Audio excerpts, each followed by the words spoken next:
तो पेपर हमारे सामने सीए इंटर नवंबर 23 का। ये तो इको एफएम एंड इको वाला था, इकोनॉमिक्स फॉर फाइनेंस वाला, जिसमें एफएम कितने मार्क्स का था? नहीं, उसमें मे का दिया है, अपन नवंबर का सॉल्व कर रहे हैं बेटा। मे का तो मैं आपको लिंक भेज दूंगा, ये लेटेस्ट करेंगे ना। तो नवंबर का पेपर सॉल्व कर रहे हैं अपन। इसमें क्या है, जब आपके नोट्स प्रिंट हुए ना, तब ये जस्ट पेपर होने का था, नोट्स लेट हो जाते थे इसलिए। ये वाला पेपर उसमें नहीं है। हाँ, आपको चाहिए तो इसका भी लिंक भेज दूंगा मैं। तो नवंबर 23 का पेपर है ये FM plus economics for finance है ना। अभी तो इकोनॉमिक्स फॉर फाइनेंस हट गया है, एफएम एंड एसएम हो गया है। और इसके जितने भी क्वेश्चन है ना एफएम के, इसका बस एक सब पार्ट है जो अपने डिलीटेड सिलेबस से आया है, risk analysis and capital budgeting, जो आपको नहीं है अभी। तब वो था, तो मैं टाइम पे बता दूंगा। फिलहाल आप लोग देख सकते हो इसका पैटर्न वैसा ही था। पहले 5-5 मार्क के 4 क्वेश्चन कंपलसरी, फर्स्ट में 4 20 हो गए। फिर उसके बाद सेकंड क्वेश्चन कितने मार्क का था? 10 का, थर्ड 10, फोर्थ 10, फिफ्थ 10 और सिक्स्थ 10। और क्या कहा था उसने? पहला 20 मार्क का कंपलसरी, और उसके बाद अगले 40 में से 30 के करो, यानी 4 में से 3 करो। और देखो ये पूरा क्वेश्चन इसका इसके ऊपर था, थ्योरी के ऊपर था। Is that okay? तो अभी तो आपका एमसीक्यू आ गया है, बट थ्योरी पे भी थोड़ा, थ्योरी इज योर बैकअप, ठीक है। ये पहला question, you are available with following info of Brave Limited. किसकी इन्फो दी है बेटा? ब्रेव लिमिटेड की इन्फो दी है। क्या क्या बोला है? डेटर्स वेलोसिटी 3 महीना, stock velocity, creditors velocity, GP ratio और ग्रॉस प्रॉफिट दे दिया। ग्रॉस प्रॉफिट और जीपी रेशियो से क्या निकल सकता है बेटा? Very good. तो ये जो अपना 1 का ए है, इसमें आपका जो सेल्स है वो हो जाएगा GP bye GP ratio. GP दिया है आपको 10 लाख, और जीपी रेशियो कितना दिया है? 20%, यानी आपकी सेल्स कितनी हो गई? 50 लाख। ठीक है, पूछा क्या है वो ध्यान रख लो। सेल पूछा था पहला, वो ये तो आ गया। डेटर पूछा है और क्लोजिंग स्टॉक पूछा है, 3 चीजें। हाँ, अभी आता है आपका, अपन ने वैसे पूरा पढ़े नहीं। स्टॉक 40,000 ज्यादा है बिगनिंग वाले से, यानी क्लोजिंग स्टॉक बिगनिंग से 40,000 ज्यादा, ओपनिंग क्लोजिंग का गैप। फिर रिसीवेबल भी है। अब डेटर्स वेलोसिटी 3 महीना, ये बोला नहीं कि कितनी क्रेडिट सेल है, तो अपन क्या करेंगे बेटा? पूरे को ही क्रेडिट सेल मान लेंगे, सही है। डेटर्स वेलोसिटी 3 महीना, क्या फॉर्मूला होता है डेटर्स वेलोसिटी का?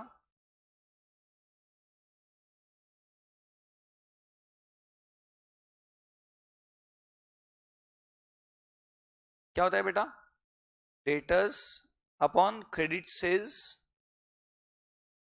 इंटू 12। क्यों किया? क्योंकि मंथ्स में दिया। अगर डेज में होता तो मैं इंटू 360 करता। कितनी है डेटर्स वेलोसिटी बताइए? 3 महीना ना। डेटर्स नहीं पता, सेल्स कितनी है? 50 लैक्स। 1/4 इंटू 50 लैक्स। तो बेटा डेटर्स कितने आ गए जरा बता दो। डेटर्स आ गए आपके 12.5 लैक्स। अब जरा सी एक बात समझ लो, डेटर्स 12.5 लाख का मीनिंग क्या हुआ बेटा? कि at any point of time हम लोग देखें तो 12.5 लाख रुपए हमको लेने के बनते हैं लोगों से, सही है।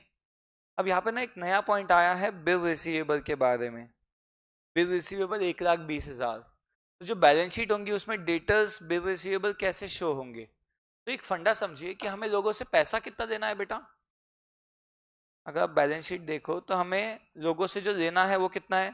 12.5 लैक्स। ये सही है ना बेटा? लेकिन इसमें से हो सकता है 1,20,000 वालों ने हमें क्या दे दिया? बिल साइन करके दे दिया, ठीक है, बिल एक्सेप्ट करके दे दिया। तो वो लोग कन्वर्ट, उसकी एंट्री क्या होती है बिल रिसीवेबल की? Bill receivable debit to debtor, तो उतने से आपके डेटर कम हो जाएंगे। तो debtor 12.5 lakh minus bill receivable करना पड़ेगा, सही है। मैं लिख देता हूं, टोटल रिसीवेबल्स है आपके 12,50,000। इसमें से आपके बिल रिसीवेबल है 1,20,000। तो आपके डेटर्स बैलेंस शीट में काय पे शो होंगे बेटा? 11,30,000 पे। काय पे शो होगा? 11,30 पे। अब सोच के देखो, ये 1,20 और 11,30 क्या वो 12.5 लाख बराबर दिख रहा है? रिसीवेबल 12.5 था, ठीक है। टोटल लेने के लोगों से 12.5 लाख है, जिसमें से कुछ ने बिल के फॉर्म में एक्सेप्टेंस दे दिया, अब बाकी डेटर के फॉर्म में पड़े होंगे। ये पॉइंट क्लियर है बेटा? तो देखो, पहला उसने सेल के बारे में बोला था, अपना वो आ गया। फिर उसने क्या बोला था? डेटर बोला, वो आ गया। अब स्टॉक की बारी। तो स्टॉक के लिए हमें क्या लगता है बेटा? सीओजीएस लगता है कि नहीं? अब बताओ, सेल्स कितनी है अपनी? 50 लैक्स। इसका जीपी कितना है? 20%, यानी कि 10 लाख हो गया, ठीक है। तो क्या बच जाएगा आपका? कॉस्ट ऑफ गुड्स सोल्ड कितना आ जाएगा? 40 लैक्स आपका cost of goods sold. That okay. अब एक और टर्नओवर दिया होगा, स्टॉक वेलोसिटी 6 महीना। स्टॉक वेलोसिटी का फॉर्मूला क्या है बेटा?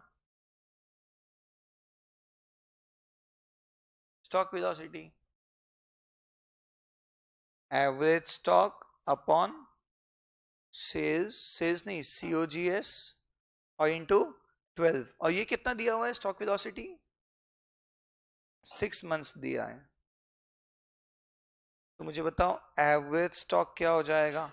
6/12 इंटू सीओजीएस। सीओजीएस कितना है? 40 लैक्स।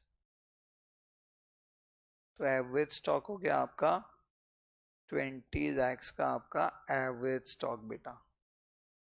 अब बात ऐसी है कि ओपनिंग क्लोजिंग में 40,000 का फर्क है। कौन 40 से ज्यादा है बेटा?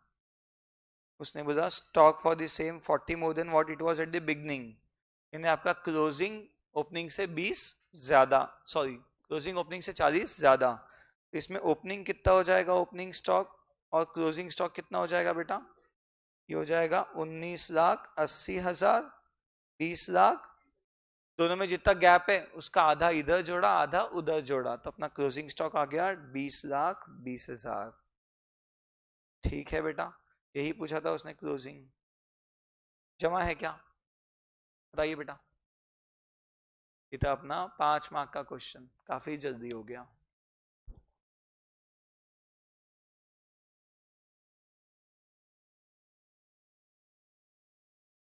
क्या हुआ बेटा पेरिस? चलो आ जाए क्वेश्चन नंबर 1B पे। लिखा है आप लोगों ने? लिखा? तो मे का तो मैं आपको लिंक भेज दूंगा, मे वाले पेपर का। ये नवंबर भी हो गया आपका। ऐसे 3-4 पेपर कर देते हो तो बढ़िया होता है। इजी था ना पेपर? हाँ, यूट्यूब का लिंक बनाने वाला हूँ आजकल में, वो भी आ जाएगा, कैप्स ऐप पे भी आ जाएगा, दोनों। चलो बेटा बोलो, मैथ्यू बोलो। डन। चलो आ जाओ 1B पे आ जाओ। पढ़ो 1B पढ़ो, क्या क्या दिया है। Operating leverage, combined leverage. एक बात यहाँ पे अच्छी हो गई, याद है 2 क्वेश्चन में अपना वो मैच नहीं होता था लेवरेज के टाइम पे? एक मेथड ईबिट मेथड से और डीएफएल डीसीएल बाय डीओएल से जो आता था, मैच नहीं होते थे। 2-3 बार हुआ था ऐसा, बट यहाँ मैच है। तो डीओएल डीसीएल, इससे क्या निकल जाएगा ये दोनों से बेटा? डीएफएल कितना आ जाएगा यहाँ पे? फॉर्मूला है ना, डीओएल इंटू डीएफएल क्या होता है? डीसीएल। तो यहां से आपका डीएफएल आ जाएगा कितना? 2 आ जाएगा। Very good. Fix cost sale है ना, debentures, equity capital, income tax का rate, calculate PV ratio, EPS, ये सब सब कुछ चाहिए। यहां निकालता हूं, फिर शिफ्ट करता हूं। बताओ सेल्स कितनी है बेटा? सेल्स 30 लैक्स, ठीक है। अब इसमें से जाएगा वेरिएबल कॉस्ट, फिर आ जाएगा आपका कंट्रीब्यूशन। कंट्री में से क्या जाएगा? फिक्स कॉस्ट कितना है? 2,04,000। बचेगा आपका इबिट। इबिट में से क्या माइनस करते हैं बेटा? अब इंटरेस्ट कितना है? इस 21.25 लैक्स का 12% कर दो बेटा। 21.25 लैक्स का 12%, 2 लाख 55,000, वेरी गुड। ठीक है, ये बचा है आपका प्रॉफिट बिफोर टैक्स। इसमें से क्या माइनस होगा? टैक्स, जो कि 30% है, और फिर आ जाएगा अपना प्रॉफिट आफ्टर टैक्स। ठीक है बेटा, अब ना ये इन्फो तो अपन ने पूरी नोट कर लिया मोटा मोटा, ये दोनों का यूज करना बचा है, DOL DSL। तो देखो मैं क्या करता हूं, नेक्स्ट पेज पे एक बार, DOL, एक सेकंड, कितना है DOL? 1.4, DCL कितना है? 2.8। तो ये कितना आ गया बेटा यहाँ से? 2.8 डिवाइड बाय 1.4 से 2 आ गया, समझा? फिर इधर का जो डेटा है वही लेके चलता हूँ, जैसे एक जगह हो जाए पूरा।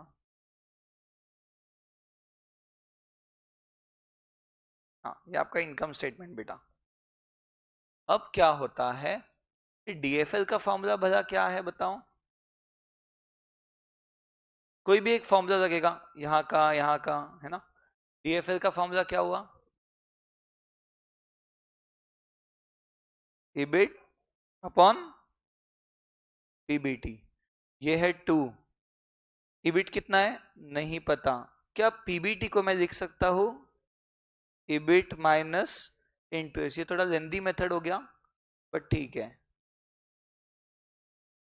इंटरेस्ट कितना है बेटा? इंटरेस्ट 255, तो twice of EBIT minus 255 is EBIT।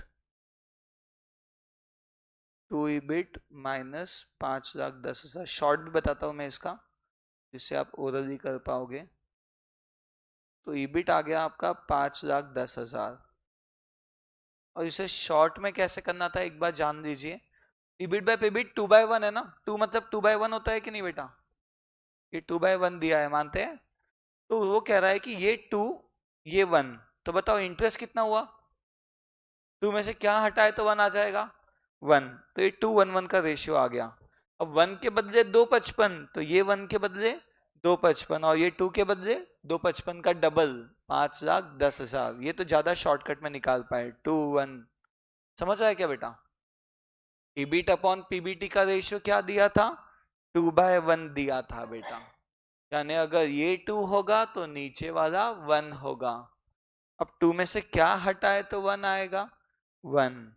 यानी 1 के सामने 255, तो 2 के सामने ऐसा क्रॉस मल्टीप्लाई। ये आता है आम आदमी या यूनिटरी मेथड, बढ़िया। यहां से आपका EBIT आ गया 5,10,000, ये 255 पे टैक्स बता दो, 76,500। नीचे का बचेगा 178,500। रिवर्स भी जा सकते, इसको इसमें ऐड करो, कॉन्ट्री क्या आ जाएगा? रिवर्स में ऐड बैक 7,14,000। तो बताओ वेरिएबल कॉस्ट जो आपका बैलेंसिंग फिगर है वो क्या आ रहा है? 22,86,000। ये हो गया आपका बैलेंसिंग फिगर। ठीक है बेटा, काफी चीजें आ चुकी है अपनी, लेकिन पूछा क्या क्या है उसने? पीवी रेशियो, EPS, इसका फर्स्ट पार्ट में पूछा है उसने। पीवी रेशियो क्या हो जाएगा? पीवी रेशियो बताओ, कंट्रीब्यूशन अपॉन सेल्स इनटू 100। कितना कंट्री है? 7,14,000 अपॉन सेल है 30 लैक्स। कितना हो गया बेटा? 23.8%। ये हो गया बेटा आपका पीवी रेशियो। ठीक है, इसके साथ साथ क्या पूछा था? EPS। EPS के लिए क्या लगता है PAT के साथ? हमें number of shares. Number of shares कितने हैं देखो बेटा, इक्विटी 17 लाख का है, 10 रुपए वाले शेयर है, यानी कितने हो गए? 1,70,000। तो नंबर ऑफ शेयर्स हो गए बेटा आपके 1,70,000। तो जरा बता दो आपका EPS क्या आ रहा है इन दोनों को डिवाइड करके? 178,500 कमाया 1,70 वालों के लिए, यानी कितना? 1.05। तो EPS तो आपका 1.05 हम लोग निकाल चुके हैं वर्किंग नोट में। ठीक है,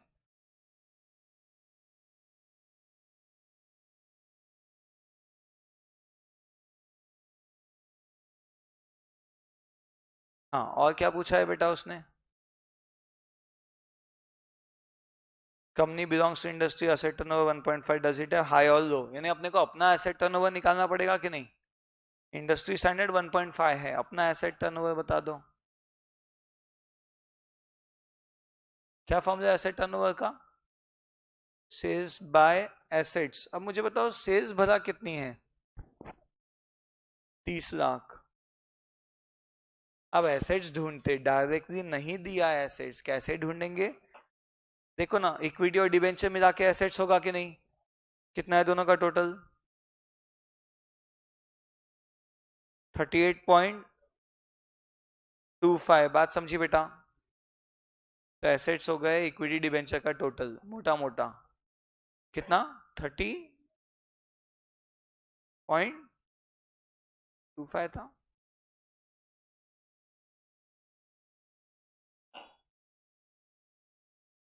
कितना आ गया बेटा? 0.78 टाइम्स। तो मुझे बताओ अपना एसेट टर्नओवर हाई है कि लो है, बस इतना कमेंट करने बोला। Therefore our asset turnover is low compared to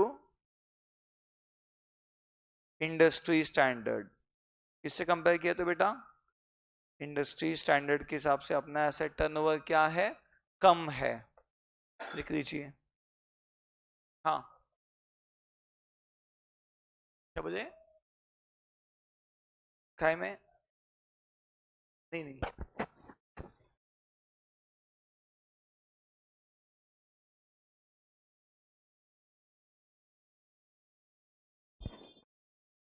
asset turnover मतलब आपने गिवन एसेट्स पे कितनी सेल्स अचीव किया। तो एसेट्स तो अपने इतने ही रहे होंगे 38.25। इस पे अपने ये सेल, इस पे आपने ये सेल अचीव किया और वो सेल पे आपने प्रॉफिट कमाया ड्यूरिंग द ईयर। समझे? चलो डन है बेटा, अपने को बहुत दिमाग भी नहीं लगाना है, थोड़ा कंट्रोल करना है। बेटा दिखा? दिख भी दिया? आप रजिस्टर्ड आने का है ना? क्या?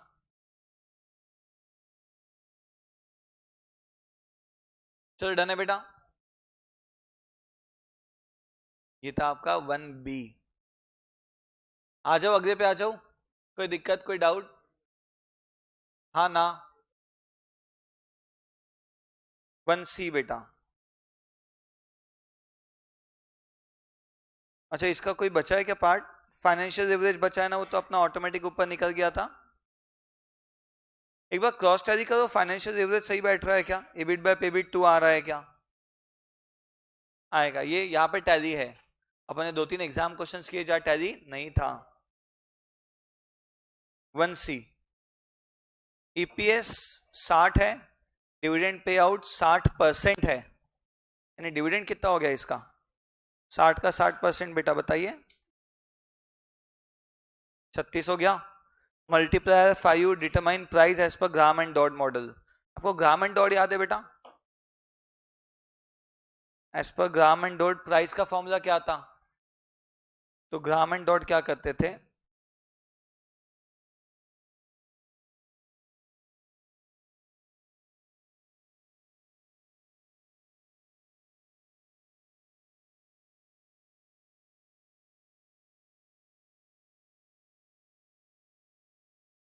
हाँ, मार्केट प्राइस क्या होता है बेटा ग्राम एंड डॉट के हिसाब से? वो क्या करता है, डिविडेंड लेता था और अर्निंग्स का 1/3 लेता था। देखो फॉर्मूले में दिखेगा आपको डिविडेंड डिसीजंस में। देखो बेटा डिविडेंड डिसीजंस में कहीं ना कहीं ग्राम एंड डॉट होगा। लिंटर भी था। ये ग्राम एंड डॉट क्या करता है, multiplier into dividend plus earning bye 3। बस ये यूज कर रहे हैं अपन। तो कितना दिया उसने डिविडेंड? डिविडेंड है आपका बेसिकली 60 का, जैसे ईपीएस है आपका 60, डिविडेंड कितना है 60% ऑफ 60 यानी कि 36। अर्निंग्स थी 60, तो 60 का 1/3 और मल्टीप्लायर इफेक्ट क्या दे दिया बेटा उसने? 5 का मल्टीप्लायर इफेक्ट। समझे क्या? कितना आ गया? 56 into 5 280 as per Graham and dot बेटा। आ गया क्या आंसर? बहुत ही आसान था ये तो, सही है। आ जाओ लिंटर पे, आ जाओ लिंटर। लिंटर क्या कह रहा है बेटा, लिंटर दूसरा है, मतलब लिंटर कह रहा है, मतलब यहाँ पे क्या है, लास्ट ईयर का डिविडेंड 6.34, एडजस्टमेंट फैक्टर 45, टारगेट पे out 60, current EPS 12, compute current years dividend using Lintner's model. ठीक है, आ जाते हैं लिंटर पे। ये देखो लिंटर कहता था कि जो करंट डिविडेंड है it is old dividend plus earning per share into target payout over and above old dividend into adjustment factor. ठीक है बेटा, तो बस ये फॉर्मूला अपने को यूज करने का है, D1 वाला। कैसे निकाला गया है बेटा D1? Hello, old dividend plus आप जो इस बार टारगेट कर रहे हो वो ओल्ड के ऊपर कितना है, उसमें एडजस्टमेंट फैक्टर लगेगा। ठीक है, तो अगर यहाँ पे अपन ये लगाएंगे तो as per Lintner's model current dividend D1 is current dividend. Old dividend कितना है बेटा, देखो ओल्ड लास्ट ईयर दिया था 6.34, ये तो देना ही है।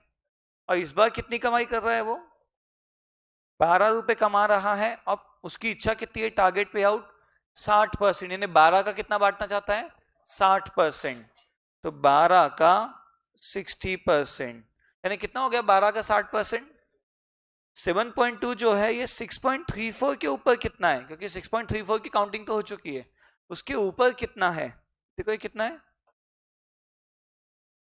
0.86 है,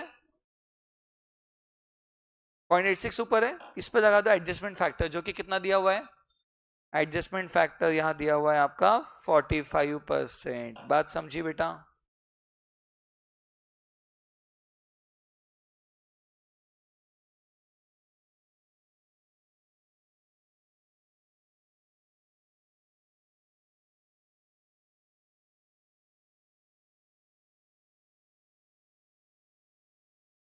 पॉइंट 387 प्लस 6.34 क्या आ रहा है बेटा, 6.727 ग्राम एंड डॉट लिंटर्स। नोट कर लीजिए बेटा।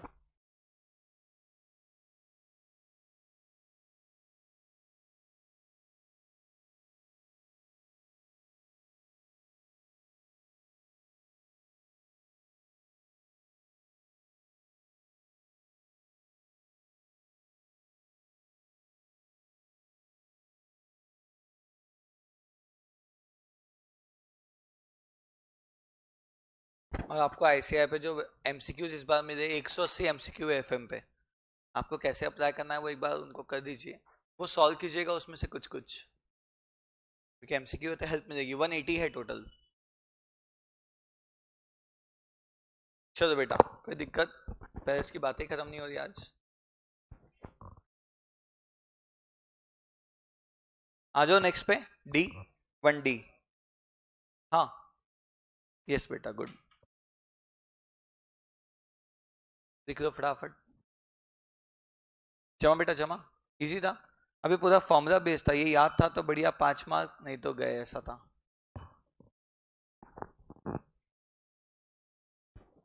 1D, X Limited has furnished following information। क्या इन्फो है बेटा इसके पास, raw material 150, direct labour, overhead, total cost, ये प्रॉफिट, ये सेलिंग प्राइस। कंपनी, अब ये क्या है, कंपनी कीप्स रॉ मटेरियल 2 महीने का, WIP 3 महीने का, फिनिश गुड 1 महीने का, क्रेडिट अलाउड बाय सप्लायर से क्रेडिटर्स में काम आएगा 1.5 महीना, और डेटर्स को कितना, 2 महीने का, वेजेस 1 महीना लेट देते हैं, ओवरहेड 1.5 महीना लेट, ये सब काम आएगा। Company sales 25% of the output against cash, 25% क्या हो गई उसकी, कैश सेल, तो सेल का 75% क्रेडिट सेल, जो कहां पे काम आएगा, डेटर्स के कैलकुलेशन में। कैश इन हैंड 1.5 लाख का, production evenly throughout the year, wages overhead accrue similarly, WIP 75% complete है बेटा। Show estimate of working capital requirement. चलो estimate of working capital requirement, सबसे पहले क्या आता है बेटा वर्किंग कैपिटल में, बताइए, रॉ मटेरियल आएंगे कि नहीं? रॉ आपका प्रोडक्शन कितना है एकदम लास्ट लाइन में दिया है, इसके ऊपर बहुत कुछ निर्भर करता है। साल भर का 15,000 यूनिट्स, तो 15,000 यूनिट्स का आपका प्रोडक्शन है। रॉ मटेरियल का कॉस्ट क्या है? 150 रुपए का रॉ मटेरियल। ये तो साल भर का हो गया। अपने को कितने महीने का मेंटेन करना है स्टॉक? अपने को चाहिए 2 महीने का, तो क्या करेंगे बेटा अपन? इंटू 2/12। ये कितना आ रहा है सर बता दो, कितना बेटा? हाँ लेकिन लेकिन बेटा एक बात, एक बात सुनो। कंपनी रॉ मटेरियल कितना रखा है? 2 महीने का। रॉ मटेरियल कॉस्ट 150, सही है?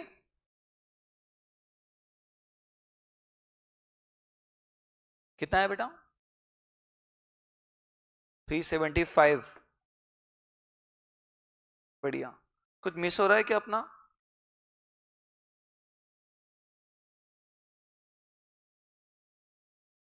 कुछ मिस हुआ? परफेक्ट है, कॉस्ट पे दे दिया अपन ने बराबर।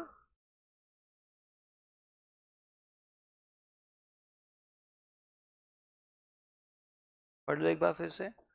Average for 2 months cost 15,000 quantity.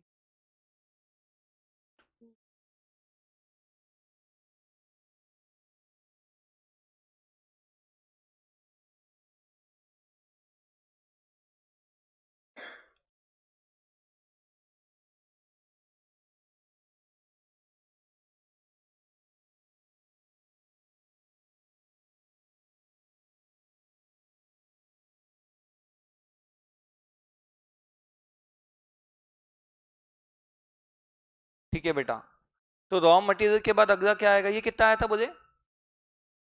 3,75,000। Raw material के बाद अगला आइटम क्या होगा बताइए? अगला आइटम होगा आपका WIP। अब WIP के लिए क्या देखना होगा? 15,000 टोटल साल भर का, है ना? और WIP कितने पीरियड का बोला उसने? 3 महीने का WIP। WIP का क्या रेट लगेगा बेटा? उसमें क्या लग चुका है उसने कहा? इन ऑल रिस्पेक्ट्स, ठीक है, और 75%, तीनों की टोटल बताओ। 250। तो 250 के भाव से मगर कितना? 75%। और मंथ्स कितने बोला? Months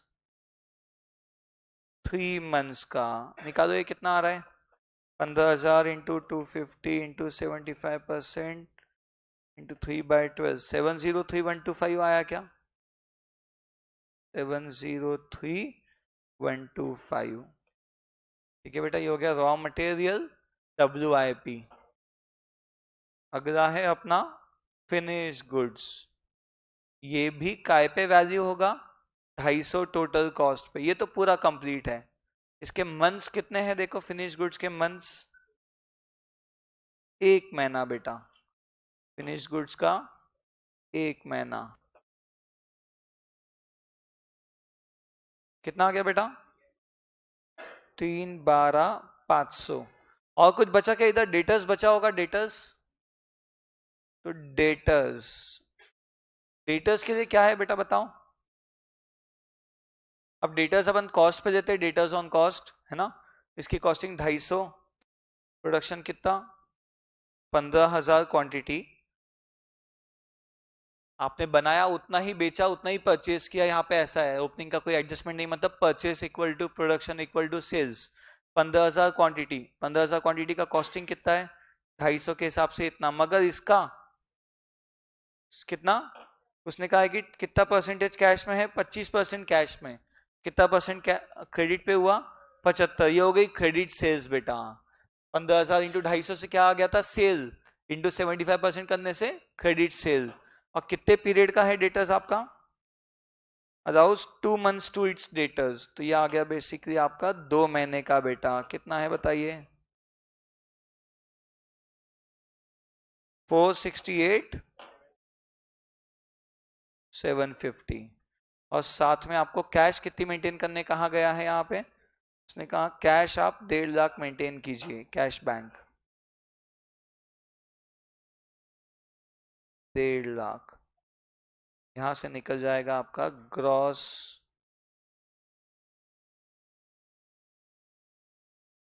working capital. कितना आ रहा है बेटा gross working capital?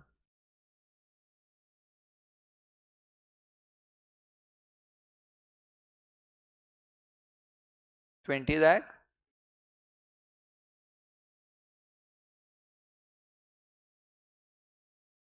20 lakh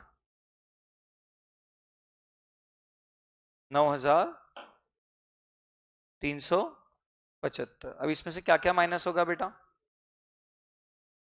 creditors. तो ये भी अगेन उसी क्वांटिटी पे 15,000 क्वांटिटी। क्रेडिटर्स मतलब रॉ मटेरियल का भाव, क्या भाव से खरीदा? 150। ये हो गई आपकी परचेज बेटा। यहाँ तो परचेज का फिगर लगता है, मगर in the absence of info purchase, production, sales सब सेम। और कितने पीरियड के क्रेडिटर है बेटा? 1.5 महीने के क्रेडिटर। तो इसका 1.5 महीने का कितना आ रहा है बेटा बता दो? कितना? 281,250। इसके अलावा और भी कुछ है जो यहाँ माइनस होगा? आउटस्टैंडिंग वेजेस बोला, और कुछ बोला उसके अलावा? Outstanding overhead. Outstanding raw material नहीं आएगा, वो तो क्रेडिटर में है, ठीक है। वेजेस कितना है? वेजेस क्या भाव से? 40 के भाव से वेजेस दे रहे हैं। 15,000 क्वांटिटी 40 के भाव से दे रहे हैं। और कितना लैग है वेजेस में? वेजेस में 1 महीने का, ओवरहेड में 1.5 महीने का। यहाँ पे 1 महीने का कितना आ गया? 50,000। ओवरहेड भी 15,000। ओवरहेड का भाव कितना है बेटा? 60 रुपए। कितना आउटस्टैंडिंग है? 1.5 महीने का। कितना आया देखो? 112। इसे भी माइनस करके आ जाएगा आपका नेट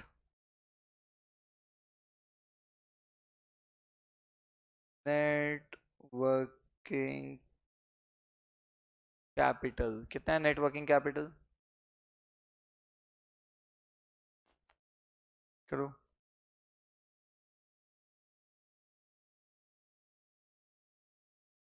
कितना? कितना? 15 लाख। 65। 625।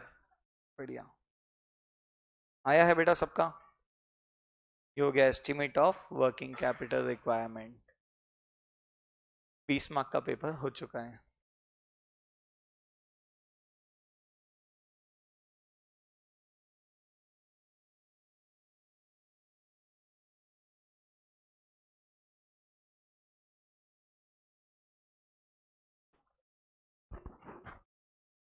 यस। और कोई दिक्कत, और कोई डाउट किसी को?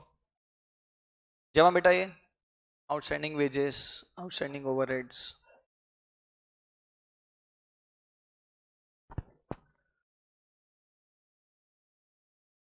आ जाओ बेटा, बोलो नेक्स्ट पे आ जाओ। क्या बेटा? चलो सेकंड वाला।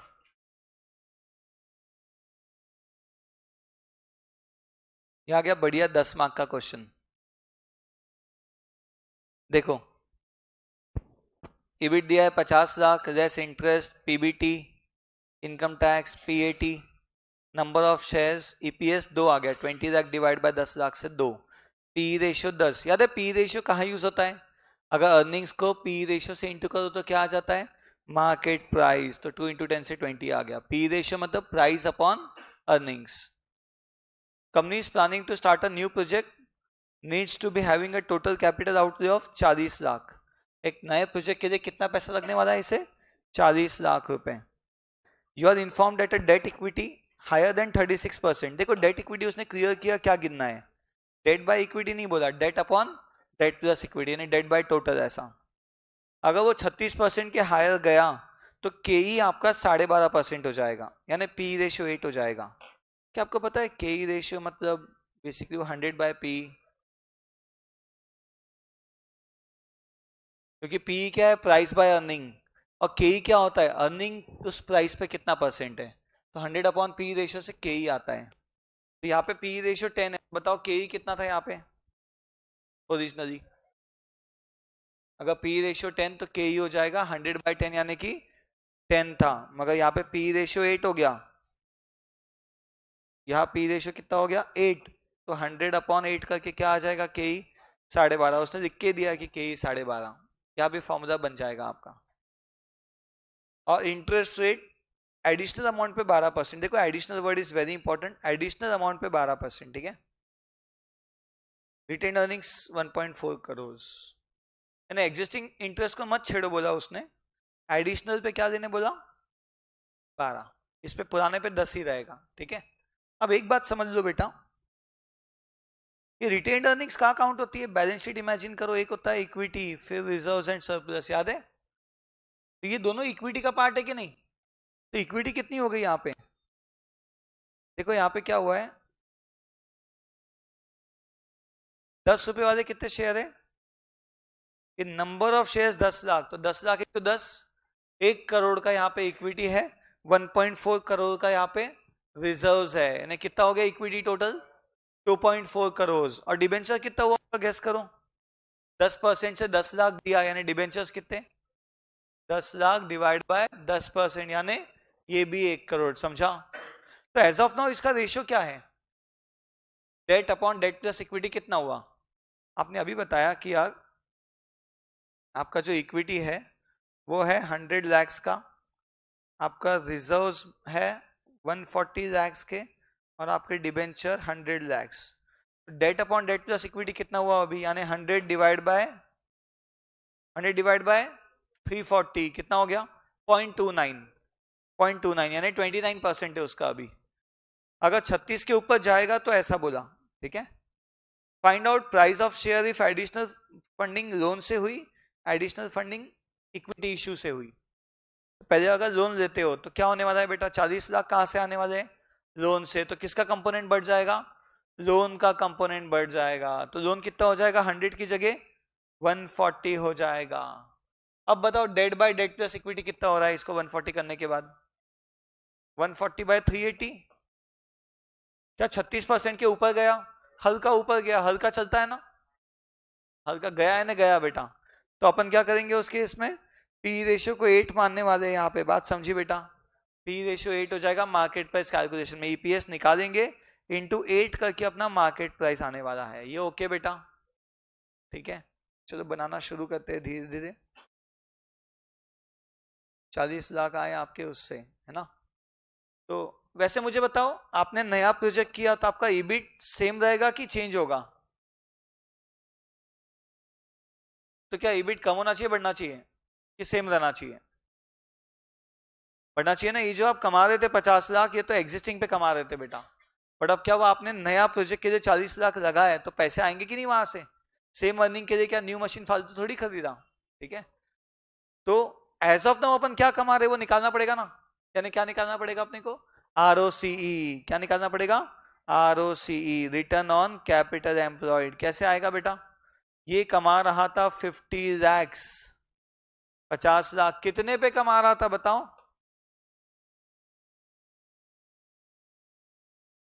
50 लैक्स कितने पे कमा रहा था बेटा, 340 लैक्स पे, आपका कैपिटल एम्प्लॉयड कितना है यति, ये देखो ना, इक्विटी रिजर्व्स और डिबेंचर टोटल 340 लैक्स है, इस पे आप 50 लाख कमा रहे थे, यानी कितना हो गया 14.705 को 7 या 71 दोनों ले सकते हैं, ठीक है। तो 14.7 लैक्स, यानी इतना आप एडिशनल कमाने वाले हो, काय पे एडिशनल 40 लाख पे एडिशनल, तो आपका देखो कितना आ जाएगा, ये आर ओ सी 14.7%, तो एडिशनल इबिट कितना हो जाएगा 14.7% ऑफ 40 लैक्स, कितना आया बेटा,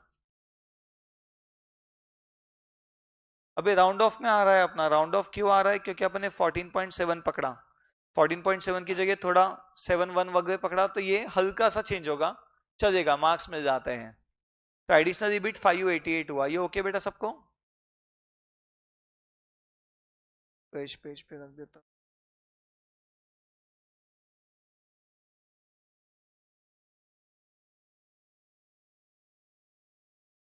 बैलेंस शीट समझने के लिए थी।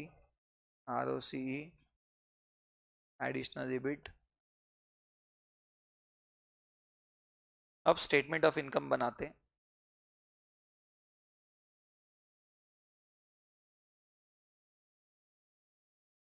बताओ आपका EBIT क्या हो जाएगा। अपन कौन सा केस कर रहे हैं पहले? दोनों cases upon side by side बना सकते हैं बेटा, है ना। EBIT case 1, case 2, case A, case B। बोलो EBIT कितना है बेटा? 588 बढ़ गया, पहले कितना था? 50 लाख। 50 लाख में 588 बढ़ गया तो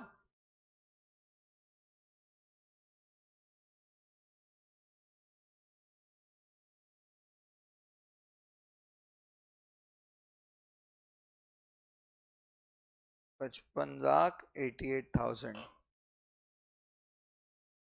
ये हो गया बेटा आपका 5588 न्यू EBIT। पहले केस 1 कंप्लीट कर लेते। इंटरेस्ट, इंटरेस्ट कितना है बेटा इसमें? इंटरेस्ट के बाद क्या आ जाएगा आपका? Profit before tax less tax आ जाएगा आपका प्रॉफिट आफ्टर टैक्स।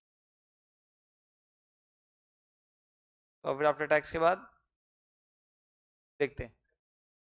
हाँ, रेफरेंस नहीं है ना अभी। देखिए पहले का इंटरेस्ट कितना बेटा? देखो ये 10 लाख तो ओल्ड में दिया ही था। कितना दिया था? 10 लाख तो था ही। अभी न्यू का कितना जुड़ेगा? तो नया आप कितना दे रहे हो बेटा? पूरा 40 लाख दे रहे हो। मुझे बताओ क्या ये रेशियो 36 के ऊपर गया? ये हमने नोट नहीं किया, ओरली कैलकुलेट करके देखा। एक बार नोट करवा दूं क्या? देखो ये वर्किंग नोट का ही पार्ट है, नंबरिंग नहीं डाला नोट की। एज ऑफ नाउ अभी इक्विटी कितना है? 100 lakhs। रिजर्व्स कितना है? 140 lakhs। डेट कितना है? 100 lakhs। और न्यू डेट कितना, एडिशनल डेट कितना हो रहा है? एडिशनल डेट कितना है? एडिशनल डेट आपका 40 लाख इससे रेज किया, तो ये टोटल कितनी हो गई यहाँ पे? Debt plus equity 380 lakhs। तो debt upon debt plus equity क्या हुआ बताइए? डेट है इसमें 140 और ये 380, 36। अपने ये सफिशिएंट है कि 36% से ऊपर है। सही है कि उसने किसकी बात किया? 36% के ऊपर गया तो therefore अपना पी रेशियो क्या हो जाएगा? उसने दिया 8 हो जाएगा। ये देखो इस केस में पी 8 हो जाएगा और इंटरेस्ट रेट 12% हो जाएगा 10 से बढ़ के, लेकिन एडिशनल पे लगेगा वो इंटरेस्ट रेट 12% ऑफ 40 लैक्स। कितना हो जाएगा? 40 लाख का 12% क्यों लग रहा समझा? पुराना 10 लाख तो है ही, ये जो एडिशनल 40 लाख का बोरोवल है नए प्रोजेक्ट का, वो 12 पे मिलेगा, 10 पे नहीं मिलेगा। कितना आ गया? 480। यानी पुराना 10 लाख है ना, ये एडिशनल इंटरेस्ट। ओल्ड इंटरेस्ट कितना है बेटा? 10 लाख। तो बताओ न्यू इंटरेस्ट कितना हुआ इस केस में? 1480। सही है।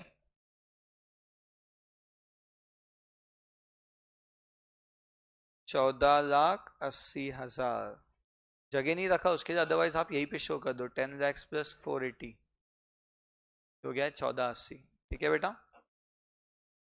लिख दो कि यही पे आपको बढ़िया।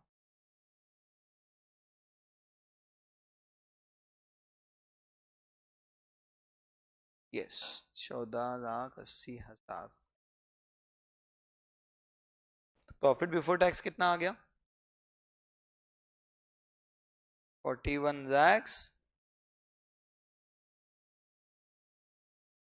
8,000।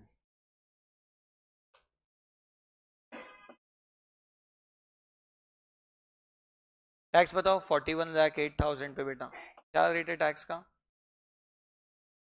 50% टैक्स है क्या?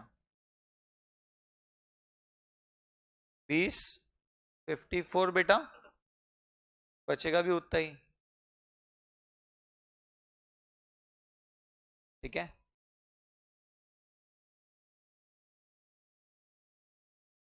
नंबर ऑफ शेयर्स, आपने जो नया रेज किया डेट से किया, तो शेयर्स में कोई चेंज है क्या? शेयर्स 10 लाख के 10 लाख ही रहेंगे। तो इन दोनों से क्या निकल जाएगा बताओ? Profit by number of share से अर्निंग पर शेयर कितना आ रहा है? 2.054। और अब पी रेशियो कितना कंसीडर होगा? पी रेशियो हमारी बात हुई ना, अगर डेट इक्विटी 36 के ऊपर गया तो पी कितना कंसीडर करना है? 8। तो ये 8 इंटू 8 कर दो, 2.054 इंटू 8 कितना आ गया? तो मार्केट प्राइस पर शेयर, यही तो निकालना था, मार्केट प्राइस क्या आ रहा है, सही है कि नहीं बेटा? कितना आया? 16.43। हाँ ठीक है, ठीक है बेटा। वर्किंग नोट्स वगैरह डाला नहीं, बस अपन समझ रहे इसलिए काम नहीं दे रहे, बट प्रॉपर नंबरिंग डालना। जैसे यहाँ वर्किंग नोट नंबर 2, तो यहाँ पे इंटरेस्ट वर्किंग नोट 2 ऐसा आ जाएगा।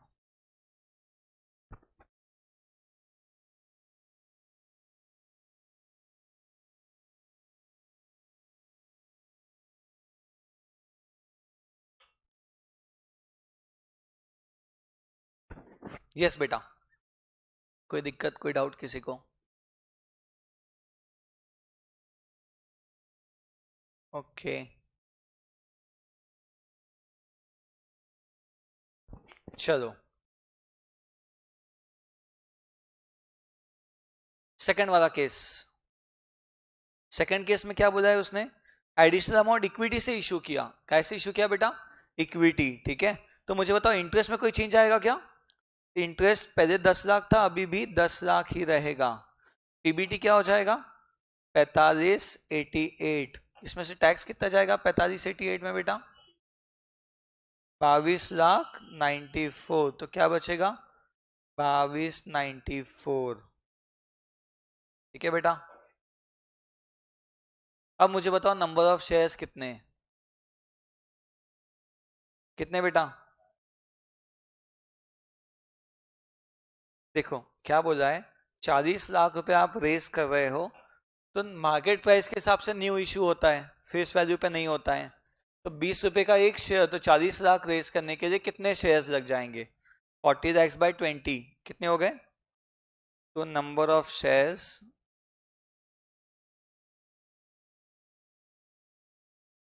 एडिशनल नंबर ऑफ शेयर्स कितने?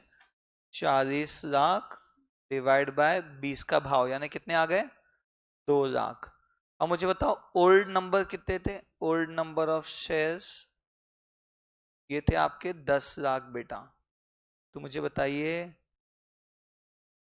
टोटल नंबर ऑफ शेयर्स कैसे हो गए?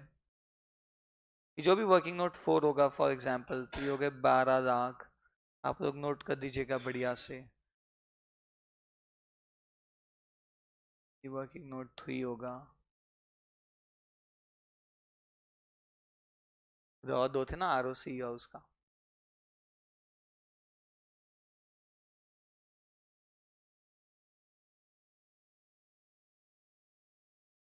नोट 1 2 ईबिट आ गया वर्किंग नोट 2 से।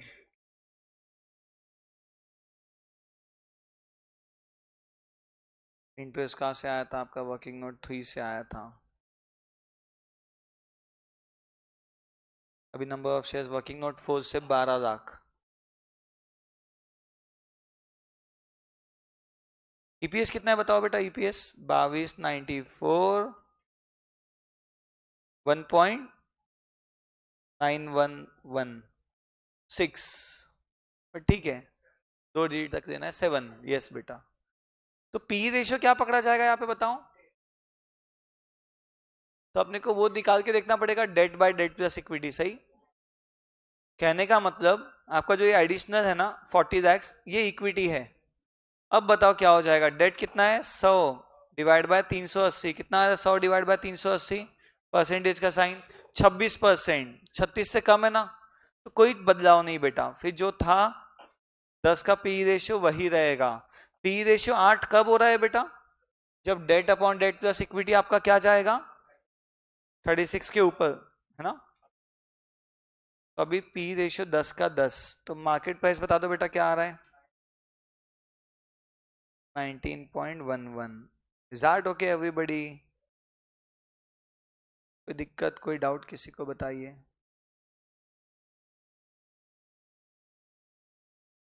बढ़िया। कुछ कमेंट वमेंट पूछा क्या अपना? बस कौन सा? दोनों केस में आंसर्स पूछा ऐसा ऐसा। जमा बेटा जमा। Debt issue equity issue.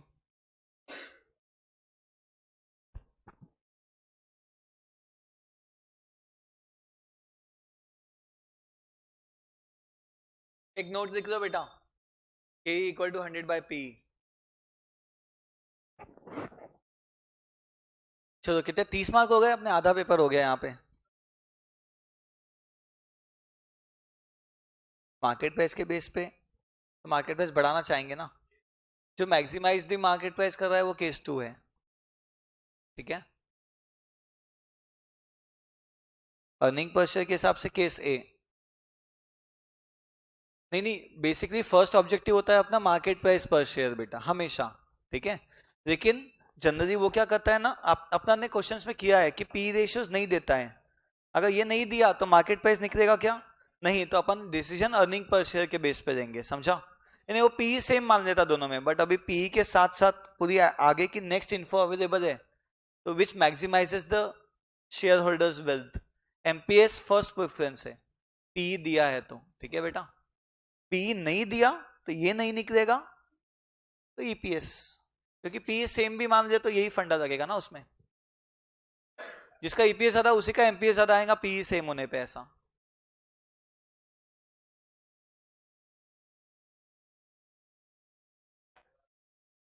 हाँ, वो मैच रहना चाहिए बेटा, ऐसा ऐसा नहीं करेगा ना वो, फिर नोट में डाल देना कि आपका इच मैच नहीं है, अपन अज्यूम कर रहे, ठीक है। होता है एक दो बार होता है, तो बेसिकली आपको पी सही देना है ना। इस बार उसने पी लिख के दिया, जरूरत नहीं थी, उसने सीधा के ही लिख देना था, मजा आती थी। फिर पी अपने को ढूंढना पड़ता था कि के 12.5 तो पी कितना, समझ आया क्या। फालतू में उसने पी 8 लिख के दिया, ऑलरेडी ये टफ बन गया ना, इसलिए लिख के दिया, ठीक है। मेरे हिसाब से तो वो भी हटा देना था 8, क्या दिया था के ई, तो पी क्या हो जाएगा 100/के, 100/12.5 8, समझा। 8 रेडीमेड लिखने की जरूरत नहीं थी as such, but already tough हो गया तो इसलिए उसने कहा जाने दो भाई, ठीक है। आरओसी का काय पे पूरे पे टोटल पे लगाया ना, देखो 380 का आरओसी निकालो कितना आता है, 380 एक्स का 14.7%, आ गया उतना ही 5588। हल्का राउंडिंग ऑफ एरर है क्योंकि 14.7 के आगे बहुत कुछ था, इनफैक्ट वही से तो निकाले अपन ने, है ना। बढ़िया, किसी का लिखना बचा है सेकेंड क्वेश्चन, आ जाओ थर्ड पे आ जाओ। Hello, third, ABC is considering to purchase a machine price at 5 lakh, life 5 साल, सर्वेज 45 5 साल बाद का, रेवेन्यू 1.5 लाख का होगा, annual operating cost 28,125, tax 20%, cost of capital 10%, whether it would be profitable to purchase by payback, NPV, PI। Payback क्या बोलता है? हाँ, वो बताएगा कितने साल में पेबैक हो रहा है, तो उसमें डिसीजन कैसे देते हैं? वेरी गुड, अगर दो मशीन है तो जिसका पेबैक कम वो प्रेफर करते हैं, सही। इसका ड्रॉबैक है कि लेटर कैश फ्लोस को इग्नोर करता है, मगर एक ही मशीन दिया यहाँ पे, तो पेबैक पे डिसीजन मांगी उसने, क्या दोगे, देना कि नहीं देना, क्या करोगे? नहीं नहीं, पेबैक के हिसाब से भी आंसर देना है, एनपीवी तो अलग क्वेश्चन हो गया। फिर पेबैक को देख के analyse whether it would be profitable to purchase by using payback method. 5 साल के पहले रिकवर हो गया तो ऐसा नहीं है बेटा, ऐसा नहीं है। तो वो क्या कहता है, आपकी मॉड्यूल में एग्जैक्ट ऐसा ही दिया है, 2-3 मशीन है तो जो आपने आंसर दिया वो ये जिसका कम, एक मशीन है ना, तो कहता है मैक्सिमम कितने साल में हो जाना चाहिए। 5 साल में हुआ मतलब यार 5 साल उसकी लाइफ है और बस पेबैक ही हुआ, अरे प्रॉफिट इंटरेस्ट लॉस, समझ रहे हो क्या। तो वो तो कम पीरियड में पे बैक हो जाना चाहिए। 5 साल की लाइफ है मशीन की, तो 2-3 साल में ही पे बैक हो जाना चाहिए। तो ही तो पे बैक क्या कहता है, आपके लगाए हुए पैसे रिकवर हो गए, प्रॉफिट चाहिए कि नहीं चाहिए उसके बाद। तो अगर 5 साल में सिर्फ पे बैक ही होगा तो क्या मतलब है क्या बेटा, बिजी थोड़ी रहना था अपने को। तो बेसिकली पे बैक उसका काफी अंदर होना चाहिए। तो ना जनरली वो कह देता है कि यार आप अगर 10 साल का प्रोजेक्ट कर रहे हो तो मैक्सिमम पे बैक आपका 4 साल, यानी उसके अंदर है तो एक्सेप्ट करो, उसके बाहर रिजेक्ट करो, समझा। तो एक पॉइंट दिया होना चाहिए इसके ऊपर, यहाँ नहीं है कि मैक्सिमम पे बैक पीरियड कितना अलाउेबल है, समझा। तो अपन यहाँ पे उसके बारे में ज्यादा बोल नहीं पाएंगे, ठीक है। एनपीवी क्या कहती है, एनपीवी पॉजिटिव, एक्सेप्ट करो। पीआई क्या कहता है, पीआई का फॉर्मूला क्या है, PV of inflow bye PV of outflow. Inflow थोड़े ज्यादा होना मतलब प्रॉफिटेबिलिटी इंडेक्स 1 के ऊपर, तो अपन एक्सेप्ट करेंगे, समझा। एनपीवी 0 से ऊपर तो पीआई 1 के ऊपर, समझ रहा है क्या, क्योंकि इनफ्लो आउटफ्लो से ज्यादा, तो आपका एनपीवी पॉजिटिव आएगा ना। तो तीनों चीजों से अपन निकालते हैं, ठीक है। चलो, ये सब दिया है आपको, ऑपरेटिंग कॉस्ट, ये बस ऐसे क्वेश्चंस में ना एक चीज नहीं दी होती है, वो क्या, एक चीज होती है पर दी नहीं होती है। ऐसे सब क्वेश्चंस में सब कुछ कैलकुलेट करने के लिए आप इनकम स्टेटमेंट बनाओगे तो बस एक चीज है जो यहाँ पे है बट दिख नहीं रही। जैसे इनकम 1.5 लाख है, खर्चा 28 है, इसके अलावा एक और खर्चा है डेप्रीसिएशन। याद रखना बेटा, कैपिटल बजटिंग में हमेशा फाउंडेशन और इंटरमीडिएट में डेप्री का ही तो फर्क था। डेप्रीसिएशन एक याद रखना, वो हमेशा अपने को यहां लेना है। एंड डेप्रीसिएशन के साथ साथ एक और चीज लेनी पड़ती है, profit loss on sale of asset. लेकिन एसएलएम में नहीं आता वो। एसएलएम में क्यों नहीं आता profit loss on sale of asset, क्योंकि 5 साल बाद 45 तक ही पहुंचोगे, उतने में 45 का 45 में बेचा तो no profit no loss. Otherwise WDV method में क्या होता है, अगर आपका आपका जो भी स्क्रैप है आप बेचते कोई और में हो तो आपका प्रॉफिट लॉस ऑन सेल होता है। उस प्रॉफिट लॉस पे क्या निकालते हैं आप, टैक्स, और उसको देते हो यहाँ कंसिडरेशन में, समझे। टैक्स सेविंग मतलब है ना। चलो, तो इसका स्टेटमेंट बनाते हैं। 5 लाख की मशीन, लाइफ 5 साल, सैलवेज 45। बोलो बेटा, डेप्री पर एनम बोल दो, डेप्री पर एनम।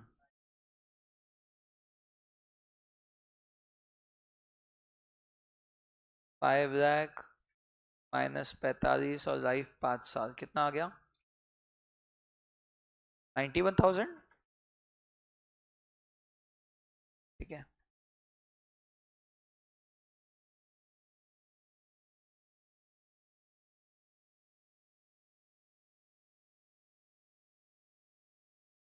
रेवेन्यू सुनने वाले आपको 5 लाख दिया ना, रेवेन्यू 1.5 लाख।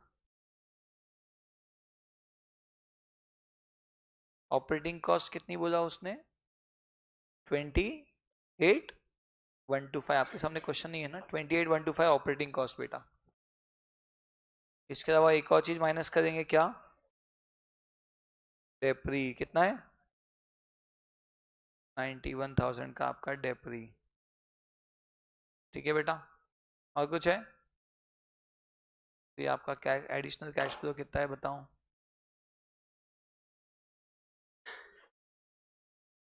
30। ये एडिशन आपका जो कैश फ्लो होने वाला है, या प्रॉफिट कह दो, इसमें क्या जाएगा आपका, टैक्स कितना दिया, 20%, कॉर्पोरेट टैक्स रेट 20%, कितना हो गया इसका 20%, 61,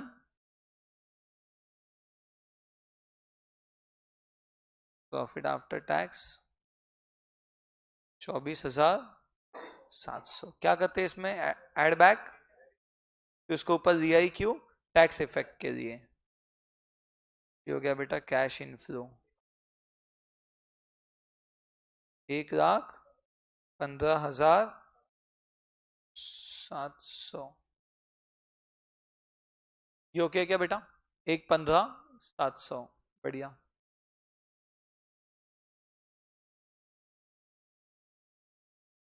अब एनपीवी स्टेटमेंट और पे बैक सभी निकाल देते हैं अपन एक एक करके।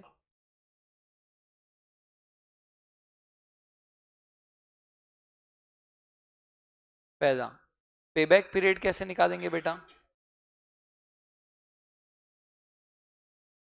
पे बैक पीरियड आएगा, इनिशियल इन्वेस्टमेंट कितना है,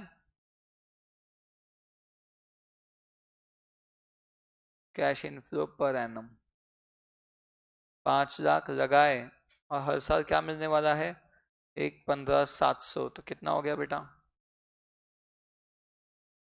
4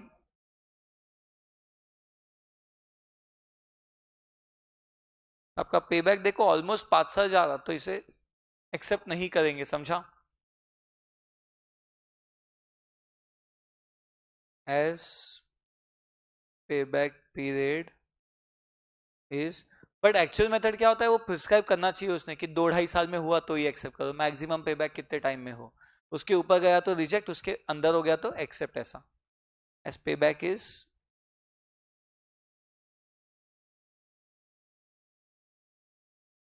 nearer to life of project. तो क्या पूछा था उसने एग्जैक्ट भाषा, profitable to purchase, we will not purchase the machine, profit होगा थोड़ा बहुत होगा, ठीक है, ये हो गया पे बैक पीरियड मेथड। दूसरा एनपीवी में क्या होता है बेटा, how to find NPV, statement of NPV, क्या करते हैं, पीवी ऑफ इनफ्लोज है ना, कैसे आएगा पीवी ऑफ इनफ्लोज, आपको हर साल 1,15,700, पीवी फैक्टर कितना है बेटा, क्या रेट पकड़ना होगा बताओ, आप पकड़ोगे कॉस्ट ऑफ कैपिटल का दिया है, ढूंढो 10%, कितने साल है, 5 साल, तो पीवी एन्यूटी फैक्टर ढूंढो, पीवी एफ 10% और उसका मतलब पीवी एफ 10% 5 years का कितना हो रहा है,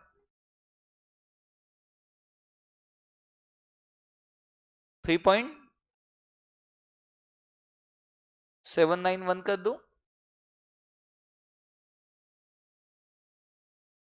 कितना है एग्जैक्ट, 438,594, इज दैट ओके, ये है ना 438,500, सॉरी मैंने वो एग्जैक्ट किया कैलसी पे इसलिए, आपका कितना, मैंने पूरा एमआरसी लेके किया, बट आप अभी एग्जैक्ट कर देते, ऐसा नहीं कर पाएंगे ना पूरा एमआरसी लेके, 438,619 चलेंगे, वो भी आंसर चलेगा, ये भी कैलसी पे जो निकाला हुआ है, और 7,9 लेके किया तो भी कुछ आएगा, वो भी चलेगा बेटा, 7,9 लेके कितना आएगा, 438,503, ठीक है। एक और चीज आती है इसमें, क्या, PV of scrap, scrap value कितना है, 45,000, इसको कौन से पीवी फैक्टर से इंटू करेंगे बेटा, हाँ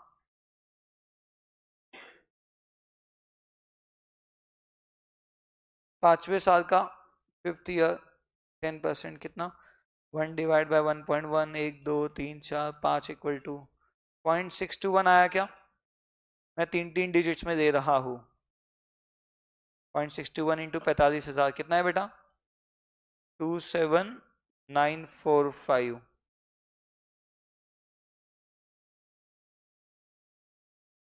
ठीक है, PV of inflows, PV of scrap,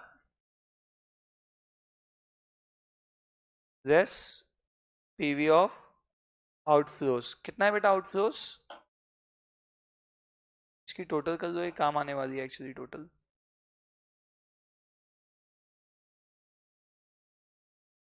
466,564, और ये कितना, आउटफ्लो अपना 5 लाख था बेटा, अरे ये तो नेगेटिव आ गया, ये अच्छा होता है, मतलब सीधा सीधा बढ़िया, रिजेक्ट। नेट प्रेजेंट वैल्यू कितना बेटा, नेगेटिव में 33,436, जमा क्या, 33,436, since NPV less than 0, reject the proposal, इन्हें we will not purchase the machine, reject कर रहे क्योंकि एनपीवी अपना नेगेटिव है, क्या बेटा क्या,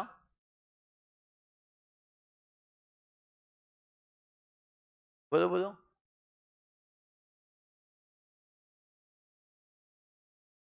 ठीक है ना, तो लिए ना डेप्री,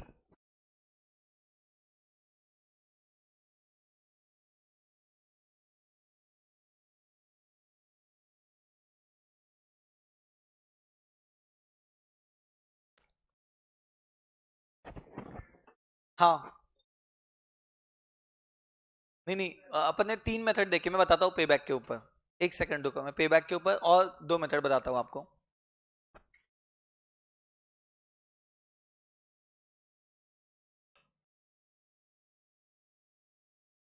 पेबैक के और 2 आंसर्स पॉसिबल है, बताता हूँ रुको। लेकिन मॉड्यूल ने एग्जैक्ट ये फॉर्मूला यूज किया अभी न्यू में, तो ये वाला फॉलो करने का। हाँ अभी पीआई चाहिए बेटा, पीआई उतना निकाल देते फिर पेबैक के ऊपर आता हूँ मैं। पीआई कैसे आएगा बताओ, यही कर लो, जगह पे आ जाएगा। Profitability index equal to PV of inflows by PV of inflows का पीवी कितना है 466564, आउटफ्लोज का 5 लाख, कितना आ गया 0.93 है क्या बेटा? क्या बोलेंगे हम, since P I less than 1 we will not purchase the machine, reject the proposal, short में लिख रहा हूं आप लोग, we will not purchase the machine लिखना, ठीक है। और इसमें जो पे बैक है इसके ऊपर थोड़ा सा बता देता हूं।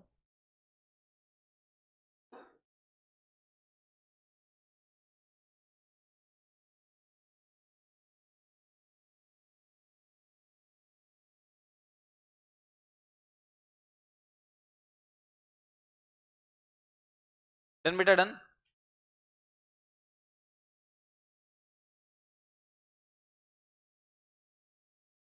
डन बेटा। पे बैक पीरियड,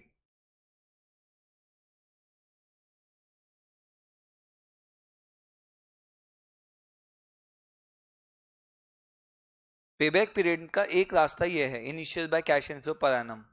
एक रास्ता वो क्या कहता है, मतलब ये सब ऑथर्स अलग अलग लोग यूज करते हैं। Net initial investment, net initial investment कितना है 5 लाख है, बट 45 रिकवर हो जाएगा तो कितना 4,55,000।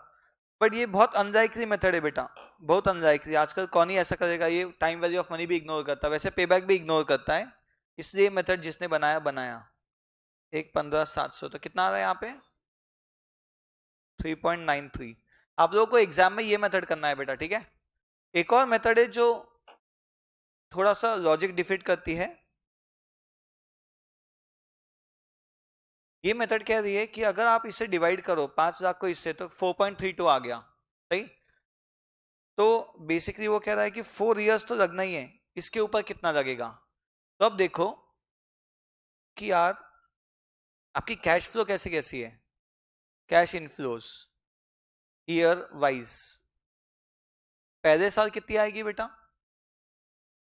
1,15,700, दूसरे साल 1,15,700, तीसरे साल 1,15,700, चौथे साल, पांचवें साल 1,60,700, समझा।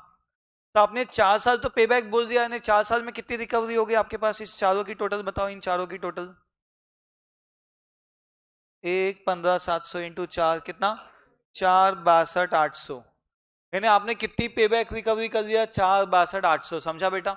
4 साल में रिकवरी हो गई। अब वो क्या कह रहा है, अपन यहाँ पे प्रोपोर्शनेट आंसर क्यों देते हैं, वो कह रहा है अब आपको इतनी रिकवरी हो गई, recovered in 4 years, recovered in 4 years कितना आ गया 4,62,800। और टू मतलब टोटल रिकवरी कितनी थी अपनी, इन्वेस्टमेंट कितना था अपना, इन्वेस्टमेंट 5 लाख, यानी कितनी रिकवरी बची है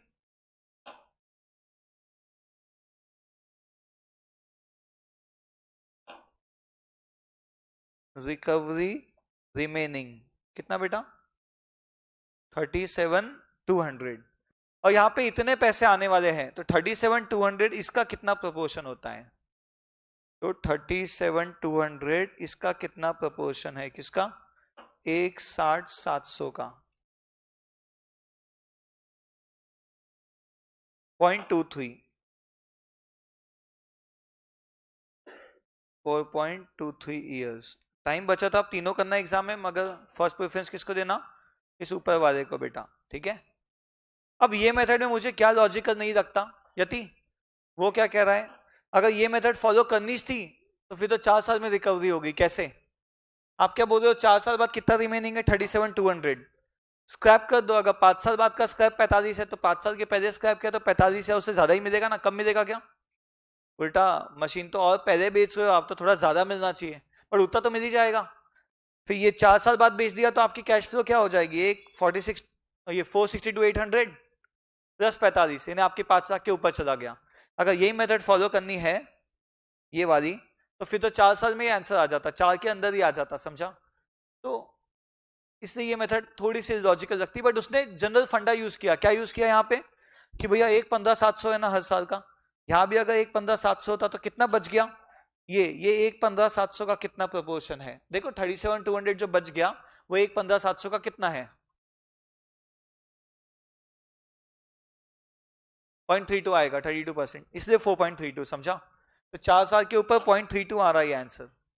तो उसने वही फॉर्मूला इस पे लगा दिया कि यार यहाँ पे कैश फ्लो ज्यादा है, बट ये स्क्रैप वैल्यू क्या इनकम के जैसे थोड़ी है कि हर महीने 5-5 हजार आ रही है। ये जो कैश फ्लो 1,15 ये तो हर महीने आएगी ना, रोज आएगी, सेल होंगी। लेकिन 45 तो एक बार बेच दिया खत्म, समझ रहा है क्या बेटा? तो उसे प्रपोर्शन नहीं दे सकते ना। आपने अभी प्रपोर्शन निकाला, कितना प्रपोर्शन आया आपका, 23% आया।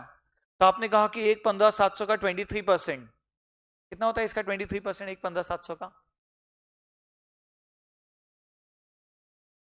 2611,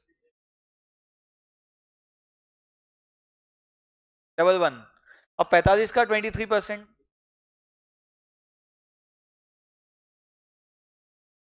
11035। ये दोनों को जोड़ के ना उसने वो निकाला है 37,200 टाइप का फिगर, समझ रहा है? ये दोनों को जोड़ के हल्का राउंडिंग ऑफ आएगा क्योंकि 23 के बाद भी डेसिमल्स थे, ये दोनों जोड़ के उसने 37 निकाला। यानी वो बोल रहा है भाई 23% इसका तो रिकवर हो जाएगा, कब हो जाएगा, 2-3 महीने में हो जाएगा। स्क्रैप भी 2-3 महीने में उतना, अरे स्क्रैप कैसा ऐसा 2-3 महीने में, ठीक है, फॉर्मूला वाइज ये बैठता है, बट लॉजिक देखो तो यही गिनेगा ना आदमी ऐसा, ठीक है? और ऐसी नौबत आती भी नहीं कि सीधा स्क्रैप तक के गिनने जाना पड़ रहा है, फिर तो पेबैक का कोई मीनिंग ही नहीं, समझ रहे हैं? थोड़ा पहले ही रिकवर हो जाना चाहिए, इसलिए स्क्रैप जनरली उसमें इग्नोर ही कर देना बेटा, टॉप वाली मेथड। समझे क्या बेटा? ये कौन सा हो गया अपना थर्ड वाला, ठीक है?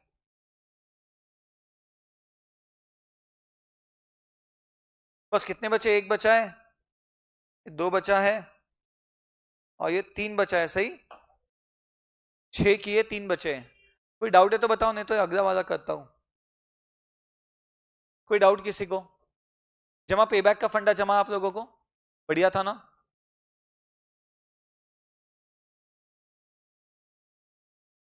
चलो नेक्स्ट को थोड़ा सा डिस्कस कर लेते हैं अपन, फोर्थ वाला। जेड को क्या चाहिए बेटा, एडिशनल फंड 25 लाख का for meeting investment plan, 5.25 lakh उसके पास रिटेन्ड अर्निंग्स अवेलेबल है। Further details are as following, further details are as following.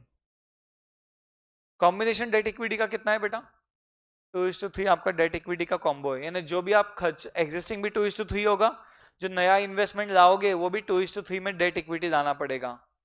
और ये कॉस्ट ऑफ डेट उसने ऐसा दे दिया, 2.5 लाख तक 8%, 2.5 लाख से 5 लाख तक 10%, और 5 लाख के ऊपर। लेकिन देखो क्या बढ़िया उसने खेल किया बच्चों के साथ, बिफोर टैक्स आफ्टर टैक्स, मजाक हो गई ये। तो अब वो एक आफ्टर वर्ड पे ध्यान नहीं गया क्योंकि ये बिफोर है, ठीक है? तो ध्यान रखना बेटा, बिफोर आफ्टर। तो ये दोनों को अपने को क्या करना पड़ेगा, ऊपर वालों को 1 - t करना पड़ेगा। टैक्स कितना है यहाँ पे 30%, 1 - 0.3 करना पड़ेगा। और ये 12% पे 1 - t होगा क्या, नहीं होगा, समझा? तो ये तीनों से अब देखो आपको earnings, retention ratio, growth rate, market price, 1 lakh share है, टैक्स रेट 30, पूछा क्या क्या है, मोटा मोटा पढ़ रहे हैं अपन। कॉस्ट ऑफ डेट पूछा, कॉस्ट ऑफ रिटेन अर्निंग्स पूछा, कॉस्ट ऑफ इक्विटी पूछा। वैसे कॉस्ट ऑफ इक्विटी और रिटेन अर्निंग्स में क्या फर्क होता है, पर्सनल टैक्स का। अगर पर्सनल टैक्स नहीं दिया तो ये दोनों तो सेम हो जाएंगे, ध्यान है पर्सनल टैक्स वाला, टीपी करके देखता था मैं। और WACC आ जाएगा फिर डेट और इक्विटी और रिटेन अर्निंग्स का लगा के। तो एक कॉस्ट ऑफ डेट अपने को निकालना रहेगा। कॉस्ट ऑफ डेट के लिए क्या करोगे बताओ, पहले तो आपको पैसे कितने चाहिए बेटा, 25 लाख। 25 लाख में से ऐसा मत बोलना इतने पड़े बचे हुए आएंगे, ऐसा नहीं बेटा। 25 लाख चाहिए, 25 लाख का ब्रेकअप बताओ। फोर्थ क्वेश्चन 25, इसको किस रेशियो में बांटना पड़ेगा बेटा? Debt is to equity 2:3। तो बताओ डेट कितनी हो गई? 2/5, 2 3 की टोटल 5 होती है ना। 2/5 ऑफ 25 lakhs यानी कि 10 lakhs। इक्विटी कितना? 3/5 इंटू 25 lakhs यानी कितना? 15 लाख का इक्विटी चाहिए। और 10 लाख का क्या चाहिए आपको? डेट के फॉर्म में चाहिए। ठीक है बेटा, चलो इसी को थोड़ा सा आगे बढ़ाते हैं। क्या आप WACC निकाल पाओगे बेटा? कैसे निकालोगे WACC? चलो ओरली निकालो एक बार। देखो 8 इज बिफोर टैक्स, तो आफ्टर टैक्स कितना? उसमें से 30% काटो, 8 में से क्या बचेगा? 5.6। देखो बेटा 5.6 कितना है? 5.6 का weight 25% M plus. Hello, KD निकाल रहे भाई। 10 का after tax 7 into 25% M plus, और 12 तो आफ्टर टैक्स है 12 इंटू 5 50% M प्लस, MRC से 9.15। हाँ देखो केडी कैसे आएगा, 2.5 लाख तक 8% है, 2.5 लाख तक के 8%। तो ये जो 8 है ना, इसको 1 माइनस टी कर दो, ये रेट हो गया उसका, into 2.5 lakhs by 10 lakhs plus 8 के बाद 10 है, इसको भी आफ्टर टैक्स कर दो। 10 है ना 8 के बाद, देखो 8 बिफोर 10 बिफोर, 2.5 से 5 लाख यानी ये भी जाएगा, इंटू अगला 2.5, ये क्या हो गया बेटा? अगला 2.5। और तीसरा रेट क्या है 5 लाख के बियॉन्ड वाला? 5 लाख के बियॉन्ड का रेट क्या है? 12%। इसमें टैक्स लगाएंगे क्या बेटा? वेरी गुड, ये 12 आफ्टर टैक्स है, ध्यान रखिएगा। अच्छा ये हो गया पहला 2.5, अगला 2.5, तो 2.5 के बियॉन्ड और कितने पैसे चाहिए अपने को? टोटल 10 लाख डेट से रेस करने का है। पहले 2.5 लाख 8 से हो गए, 8 बिफोर टैक्स है, अगला 2.5 10 बिफोर टैक्स, तो उसके बाद कितना बचा? बियॉन्ड 5 कितना है? 5, beyond 5 is 5, 5 lakh 12 after tax है, तो 5 lakhs बाय 10 lakhs। देखो तो कितना आ रहा है? पहला आ गया 1.4,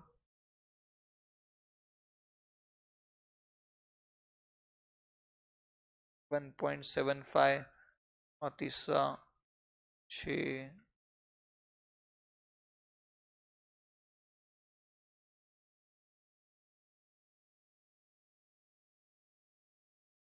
कॉस्ट ऑफ डेट 9.15%। ठीक है, जमा है क्या बेटा इतना?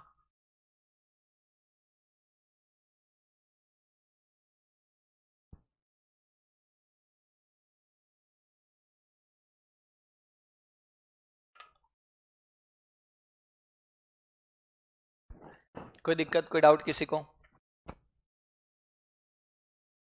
क्या नहीं, देखो बेटा आपको ना न्यू प्रोजेक्ट के लिए 25 लाख चाहिए। पहले अपन क्या बात कर रहे हैं, 25 में से क्या लगेगा?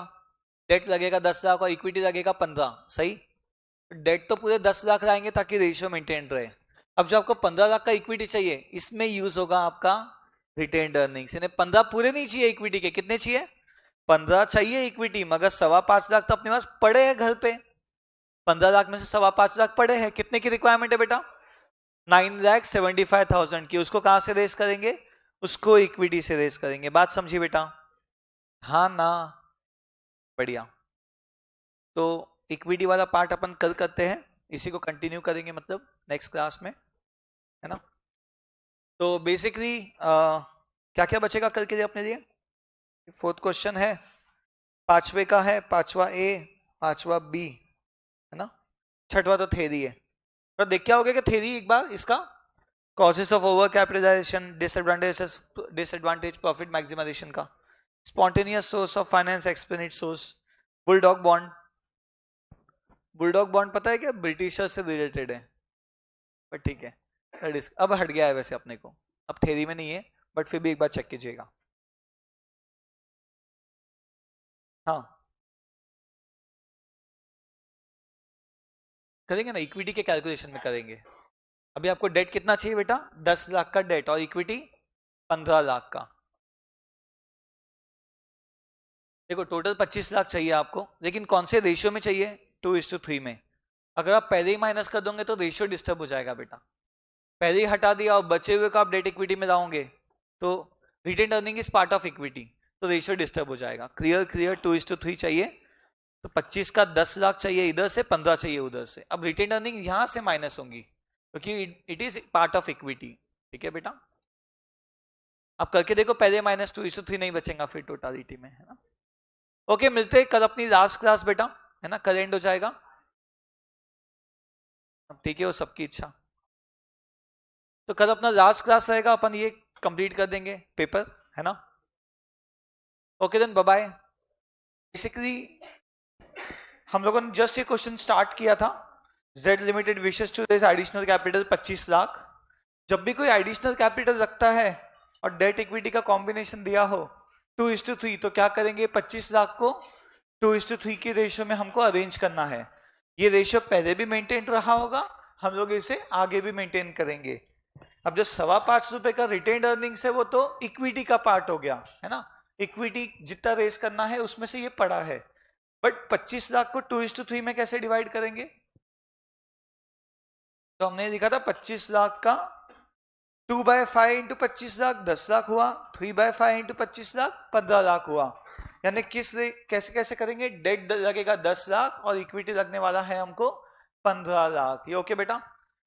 अब केडी कैसे निकालते? तो यहाँ पे ना इन्होंने बहुत अच्छा काम किया। इससे बेस्ट क्या ही हो सकता है एग्जाम में पूछने के लिए कि 2 बिफोर टैक्स लिखा और एक आफ्टर टैक्स लिखा। एग्जाम में ध्यान से पढ़ना, अपने को आफ्टर भी बिफोर दिखता है तो मतलब सबको ही। 8% बिफोर टैक्स, तो क्या करना पड़ेगा? अगर टैक्स का रेट 30 है तो केडी क्या होता है? आई इंटू 1 - टी टाइप्स का। तो इस 8 को पकड़ेंगे 1 - टी के साथ। 8 को पकड़ा 1 - 0.3 के साथ। ये 10 को क्या पकड़ा? 1 - 0.3 के साथ। मगर ये जो 12 था ये ऑलरेडी आफ्टर टैक्स था, तो इसे कितना पकड़े बेटा? 12 पकड़ा एज इट इज। देखो इन दोनों पे 1 - टी लगाया और इस 12 पे 1 - टी नहीं लगाया। तो ये और इनका वेट कितना था? वेट अप टू 2.5 लाख, उसके बाद नेक्स्ट 2.5 लाख और बियॉन्ड 5 lakhs। तो 2.5 लाख का वेट, 2.5 लाख का वेट और 5 लाख का वेट आउट ऑफ 10 lakhs। तो ये अपना केडी आ गया था 9.15%। ये हमने लास्ट क्लास में कवर किया था। इसमें कोई डाउट बेटा केडी में?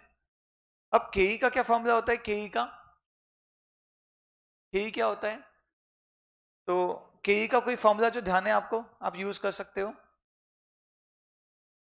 के D1 upon market price plus G, ये यूज करते हैं ना। तब D1 वगैरह की कोई इंफॉर्मेशन दी है कि आपको पढ़ो? कहीं पे पता है डिविडेंड कितना है? अर्निंग्स तो पता है 50 लाख, रिटेंशन पता है 40%। हाँ रिटेंशन अगर 40% तो यहां से डिविडेंड कितना हो गया? 60%, है ना। अब 50 लाख कमाई कर रही कंपनी 1 लाख शेयर्स पे। कंपनी कितनी कमाई कर रही? 50 लाख 1 लाख शेयर्स पे। तो मुझे बताओ अर्निंग पर शेयर कितना हो गया? 50। तो चलो earnings equal to 50 lakh, number of shares है आपके 1 लाख। तो मुझे बताओ ईपीएस क्या आ जाएगा? अर्निंग पर शेयर वो आ गया है 5 रुपए, 50 रुपए ना। 50 लाख डिवाइड बाय 1 लाख, ये हो गया अपना अर्निंग पर शेयर।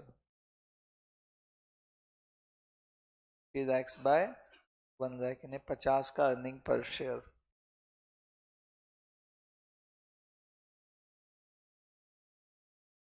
तो ये जो हम लिख रहे हैं 50 लाख की कमाई 1 लाख शेयर, 50 रुपए का अर्निंग पर शेयर। डिविडेंड कितना है इसका? 60% ऑफ अर्निंग पर शेयर, यानी 60% ऑफ 50, 30 रुपए का डिविडेंड। क्या कहीं पे ग्रोथ रेट दिया हुआ है? Expected growth rate of dividend 15%। तो आपका जी हो गया 15%। ठीक है, तो D1 कैसे आएगा? D1 जो 30 डिविडेंड है उस पर क्या करना पड़ेगा? 1 प्लस ग्रोथ लगाना पड़ेगा, और ग्रोथ कितनी है? 15 है, 1 प्लस 0.15। मार्केट प्राइस भी गिवन है क्या? सब कुछ तो दे दिया भाई, अपने को क्या ही करना है। 500 का मार्केट प्राइस और ये ग्रोथ 15%। देखो तो 30 प्लस 15 34.5 डिवाइड बाय 500 क्या गया? 6.9% और ये 15%।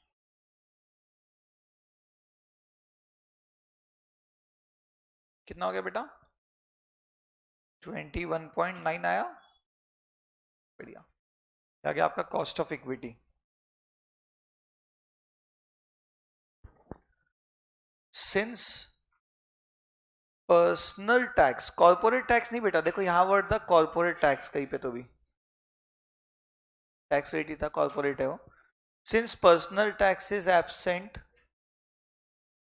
Therefore cost of retained earnings equal to cost of equity, दोनों के दोनों सेम हो जाएंगे।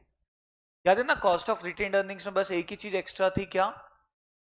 पर्सनल टैक्स वाला पार्ट, तो वो एब्सेंट है, तो के ई और के आर अपना सेम हो गया। केडी बहुत अच्छा लगा मुझे इसका, बस आउट ऑफ एवरीथिंग एक उसने आफ्टर दे दिया, ध्यान जाना चाहिए। डन बेटा, एक बार केडी आ गया, के ई आ गया, अब क्या निकालना है ना? डब्ल्यू निकालना है। तीसरा पॉइंट वही पूछा है, weighted average cost of capital क्या। चलो सी वाले पार्ट में डब्ल्यू कितना आएगा, तो पहले वेट देख लो बेटा। डेट वाले का कितना वेट है? डेट वाले का आपकी डेट कितनी है? 9.15। क्या वेटेज है इसका? 10 लैक्स आउट ऑफ 25 लैक्स, है ना। अब जो आप बचा हुआ 15 लाख है आपका, वो के आर और के ई या तो दोनों में ब्रेकअप करो या एक साथ लिख दो, क्योंकि दोनों का रेट तो सेम है। वो कितने लाख का है बेटा? के आर और के ई कितना है? दोनों के दोनों 21.9, तो 21.9 इंटू 15 लैक्स बाय 25 लैक्स, देखो आ रहा है क्या?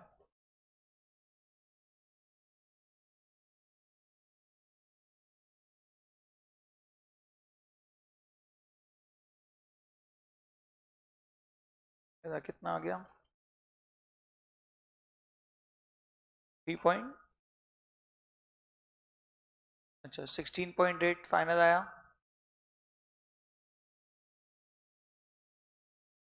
या तो इसे ऐसे भी निकाल सकते थे, टाइम पास करना होगा तो। इसमें जो रिटेन्ड अर्निंग्स है वो कितने लाख की यूज होगी? वो अपन ने उसको भाव नहीं दिया, मगर देखो 25 लाख में से आप 10 लाख तो डेट रेज करने वाले हो और इक्विटी 15 लाख, मगर इस 15 लाख के इक्विटी में आपके पास 5.25 लाख तो रिटेन्ड अर्निंग्स के पड़े हैं, तो आप इसमें यूज कर रहे हो 5.25 लाख का रिटेन्ड अर्निंग्स, और साथ में क्या यूज कर रहे हो बेटा?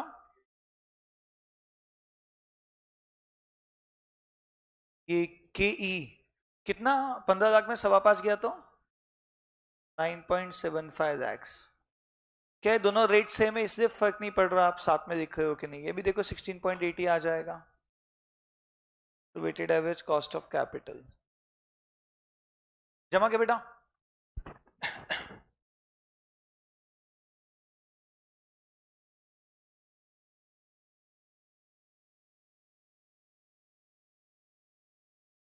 बेटा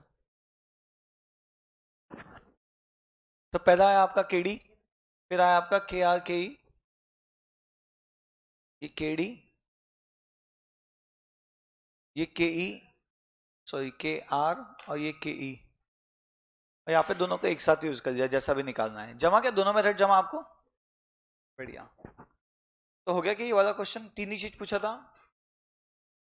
ठीक है, लिख लो, फोटो दे दो बेटा।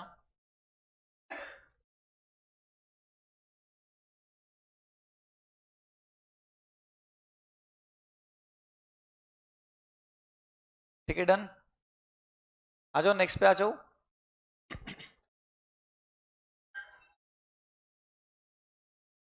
Fifth question, BSB is considering new project. Initial cost कितना है बेटा? देखो 500 करोड़, सॉरी 500 लाख यानी 5 करोड़, 6 लाख की यूनिट से, selling price 120, variable 80, fix cost 36 lakh, discounting 10%, to advise the company whether to invest in new project और नॉट बेस्ड ऑन एनपीवी। ये NPV निकालने के लिए अपने को क्या चाहिए? अपने को कैश इनफ्लो चाहिए हर साल का, है ना? और स्क्रैप वगैरह दिया है क्या? स्क्रैप नहीं दिया, और नीचे उसने 10 और 11% के फैक्टर्स दे दिया, ठीक है? तो बेसिकली चलो, सेलिंग प्राइस है आपका 120, सेलिंग प्राइस है 120, वेरिएबल कॉस्ट 80, तो कंट्रीब्यूशन पर यूनिट हुआ आपका 40, और क्वांटिटी कितनी है? 6 लाख। तो मुझे बताओ टोटल कंट्री कितना हो गया? 240 लैक्स हुआ क्या? इसमें से फिक्स कॉस्ट हटा दो, कितनी दी है? 36 लाख दिया हुआ है। टोटल कंट्री में से फिक्स गया तो बचेगा आपका इबिट टाइप का बचेगा। इंटरेस्ट की कोई डिटेल है क्या? नहीं, यही अपना कैश इनफ्लो के जैसा होगा। बट यार एक चीज तो अपन ने स्किप कर ही दिया, क्या? एक चीज रहने की रहेगी, डेप्रिसिएशन। क्या आप निकाल पाओगे डेप्रिसिएशन? निकाल पाएंगे ना? 3 साल लाइफ है, स्क्रैप नहीं है, तो क्या हुआ? 500 लैक्स डिवाइड बाय 3 साल की लाइफ ना। तो देखो, कंसीडर लाइफ एज 3 इयर्स, तो बताओ 500 लाख का 3 साल का क्या होता है डेप्रिसिएशन, है ना? तो क्या करते हैं? डेप्रिसिएशन माइनस करते हैं, फिर पीबीटी आता है, उसमें से क्या माइनस करेंगे? टैक्स, फिर एड बैक डेप्रिसिएशन करेंगे। बट ना, यहाँ पे टैक्स का रेट एब्सेंट है। अगर टैक्स का रेट एब्सेंट है तो डेप्रिसिएशन का कोई मीनिंग नहीं बनता। अपन माइनस भी नहीं करेंगे और एड बैक भी नहीं। फिर भी आपकी इच्छा है तो आप माइनस करके एड बैक कर दो बेटा। तो करूँ ऐसा? तो ये हो गया कैश इनफ्लो। अब एनपीवी का स्टेटमेंट कैसे आएगा? स्टेटमेंट ऑफ एनपीवी, बताओ present value of cash inflows. तो इसके लिए आपको क्या लगेगा? हर साल का ये इंटू पीवीएएफ कितना है अपना, कितने साल का, और रेट भी देख लो, 10% पे 3 साल का, 10% फॉर 3 इयर्स। कैसे निकालेंगे? अपने को जो 3 दिए हुए हैं बेटा, इन तीनों की टोटल करो, 909 826 751, कितना आ गया? 2.486। चलो करो इंटू 2.486, कितना आ जाएगा ये?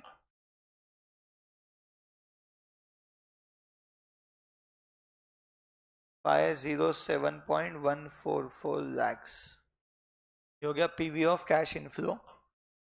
पीवी ऑफ स्क्रैप आता है मगर यहाँ पे दिया नहीं है, और लेस आपका पीवी ऑफ आउटफ्लोज। आउटफ्लो कितना है यहाँ पे? 500 लैक्स।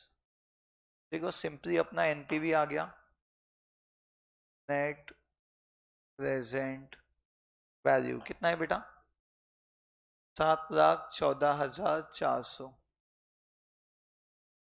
सही है बेटा, 7,14,400। इजी था काफी। सीधा अपना टोटल कंट्री से फिक्स कॉस्ट माइनस करके कैश इनफ्लो। बस ध्यान रखना इसमें से डेप्री भी माइनस होगा, टैक्स हटेगा, फिर डेप्री ऐड बैक होगा, तो कैश इनफ्लो आता है। ये तो अपना ईबिट था बेसिकली, है ना? बोलो बेटा बोलो, ठीक है? इसका बी पार्ट देखो, B part, compute the impact on projects NPV considering 1% adverse variable पर variance in each variable. Variance पढ़े हो आपने स्टैंडर्ड कॉस्टिंग शुरू होने का, क्या कॉस्टिंग में, तो उसमें वेरिएंस करके वर्ड आएगा। तो ये कैसे बनाएंगे? ऐसा टाइप का क्वेश्चन किए क्या हमने कभी? क्योंकि ये हट गया अभी सिलेबस से, ठीक है? एक चैप्टर टॉपिक हटा ना, एक risk analysis in capital budgeting, उसमें था ये, और बहुत सिंपल था। मैं एक आधा करके बताता हूँ। नहीं, एडवर्स मतलब जैसे आपकी आपकी कॉस्ट 5 करोड़ है, तो बोलेगा कि इसमें 10% कितना, 1% ना, 5 करोड़ में 1% एडवर्स मतलब 5 करोड़ 5 लाख एडवर्स यानी ज्यादा लग गया। और इनफ्लो जो है सेलिंग प्राइस में 1% एडवर्स मतलब 120 की जगह अपने को 1% कम मिला, 120 माइनस 1% 118.8 वैसा। तो उससे फिर बाकी का पूरा निकालते, 6 बार निकालते, एक ये चेंज करके, एक ये चेंज करके, एक बार इसको चेंज करके, A B C D E F. Discount rate भी देखो 1% चेंज करके 11 पे उसने जो नीचे दिया है, सही है। वैसे 10 का 1% 11 नहीं होता, ये ग्रॉस मिस्टेक है, एग्जाम में थी मतलब। हाँ नहीं नहीं 10 का बढ़ेगा ना, क्योंकि जितना बढ़ेगा उतना आपकी वैल्यू कम आएगी ना प्रेजेंट पीवी। तो खैर ये अपना हो गया बी वाला।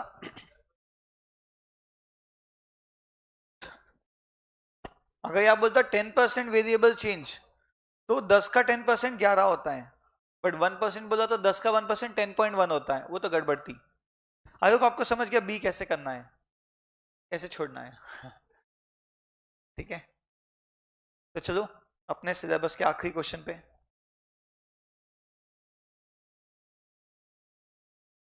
अमाउंट के कॉलम में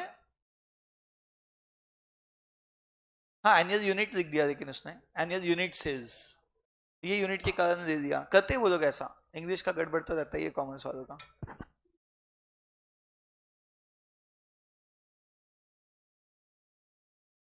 यूनिट नहीं होता तो सेल हो जाता। चलो बेटा, info limited is a listed company. देखो बेटा देखो उदय भाई, शेयर कैपिटल 2400 करोड़ 5-5 रुपए वाला। During the year dividend distributed 1000%। अरे बाप रे, फेस वैल्यू कितना है इसका 5 रुपए, और डिविडेंड 1000%, कितना आता है 5 का 1000%? 5 इंटू 1000% का साइन कितना? 50। तो आपका जो डिविडेंड है यहाँ पे वो हो गया है 50। अब annual growth rate of dividend 14% का एनुअल ग्रोथ रेट एक्सपेक्टेड है, ठीक है। एक्सपेक्टेड रेट ऑन इक्विटी, ये क्या हो गया आपका के ई, ये हो गया आपका के ई, ये हो गया आपका growth rate. Required share price applying Gordon dividend growth model. चलो बेटा, गॉर्डन का डिविडेंड ग्रोथ मॉडल क्या है, किसी को ध्यान है Gordon dividend growth model? Good बेटा, अभी से याद होता तो मजा क्या आता, पढ़ाई छूट जाती। हाँ, D1 बाय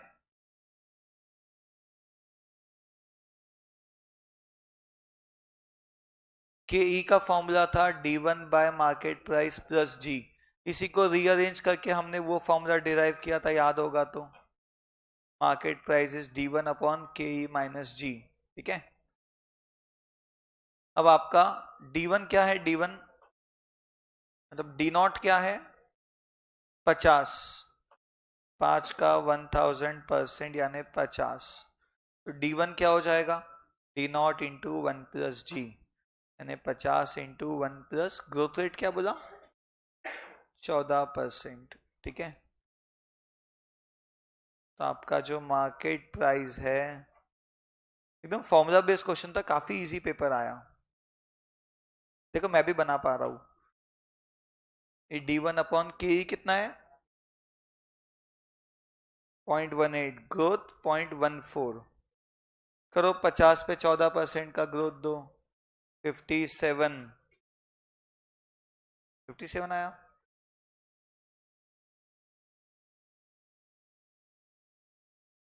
कितना 1425 1425 इजी।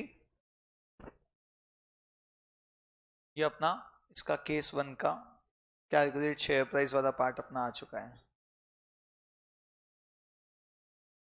बेटा। फॉर्मूला का आता है तो इसी था ये वाला, D1 अपॉन के माइनस जी, सही है ना। बाकी कुछ भी हो एग्जाम सेंटर से फोन करना, नहीं पहले एग्जाम के पहले। हाँ चलो डन है, फिफ्थ का बी वाले का फर्स्ट पार्ट ए है ना। तो यति कैसे होगा कल से आपका बेटा, what will be price of share? अगर ग्रोथ रेट 10% है तो शेयर का प्राइस क्या होने वाला है? तो देखो बी पार्ट में if growth rate is 10%, market price का formula D1 upon KE minus G, ये होता है 50 इंटू, करो बेटा 50 में 10% बढ़ा के, KE आ जाएगा आपका 0.18 और ग्रोथ 0.10, 55 डिवाइड बाय 8%, 687.5। बहुत बढ़िया बेटा, बहुत बढ़िया।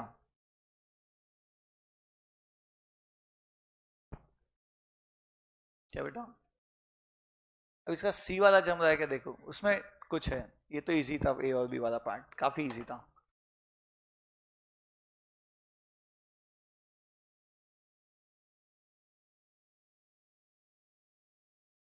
पेपर देख के खुशी हो रही होगी ना, कितना आसान। इसका फिर मे वाला भी एक बार देख लेना,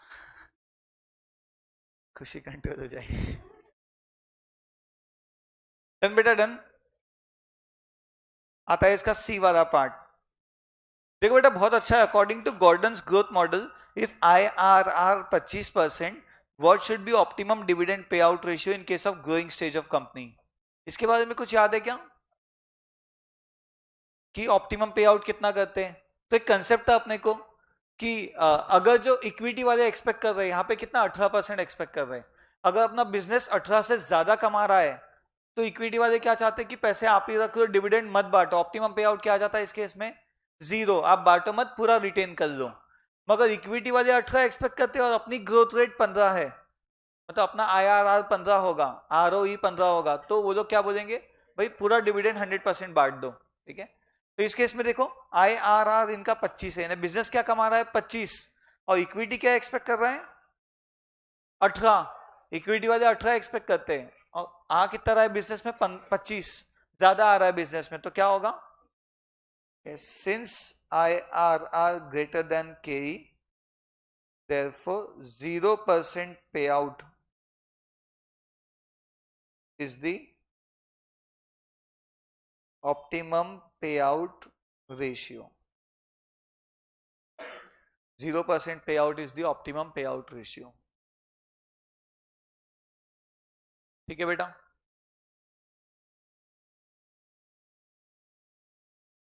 तो ये था अपना नवंबर 23 का पेपर। हाँ 5वां तो हो गया, अब थेरी वाला है। थेरी में आपको बस एक चीज बता दूं मैं, ये लिखना हो गया सबका, कोई लिख रहा होगा तो ऐसा लगा आप ही मेरी प्रैक्टिस करवा रहे हो। ये बुलडॉग बॉन्ड, तो बेटा वो यति याद है आपने एक बॉन्ड का नाम बताए थे? हाँ, ये जो था bonds issued by non US bank and non US in US, ये यांकी बॉन्ड्स था, जैसे उसी टाइप का ये यांकी था, तो वैसे ही बुलडॉग बॉन्ड। ब्रिटिशर्स सब कंट्री वालों को डॉग डॉग बुलाते थे ना, तो उन्होंने बाहर वाले यहाँ आके बॉन्ड का नाम बुलडॉग बॉन्ड रख दिया।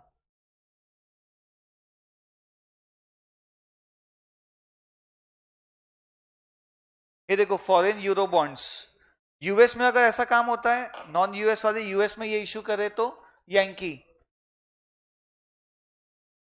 यहाँ पे स्विस फ्रांसिस समुराय टोक्यो में बोलते हैं इसे, और यूके में, यूके लंदन ब्रिटिशर्स वाला, इसे बुलडॉग बॉन्ड कहते हैं। ठीक है, फॉरेन यूरो बॉन्ड्स, ये उसी कंट्री में नॉन, जैसे यूके में नॉन यूके बैंक से इशू करेगी।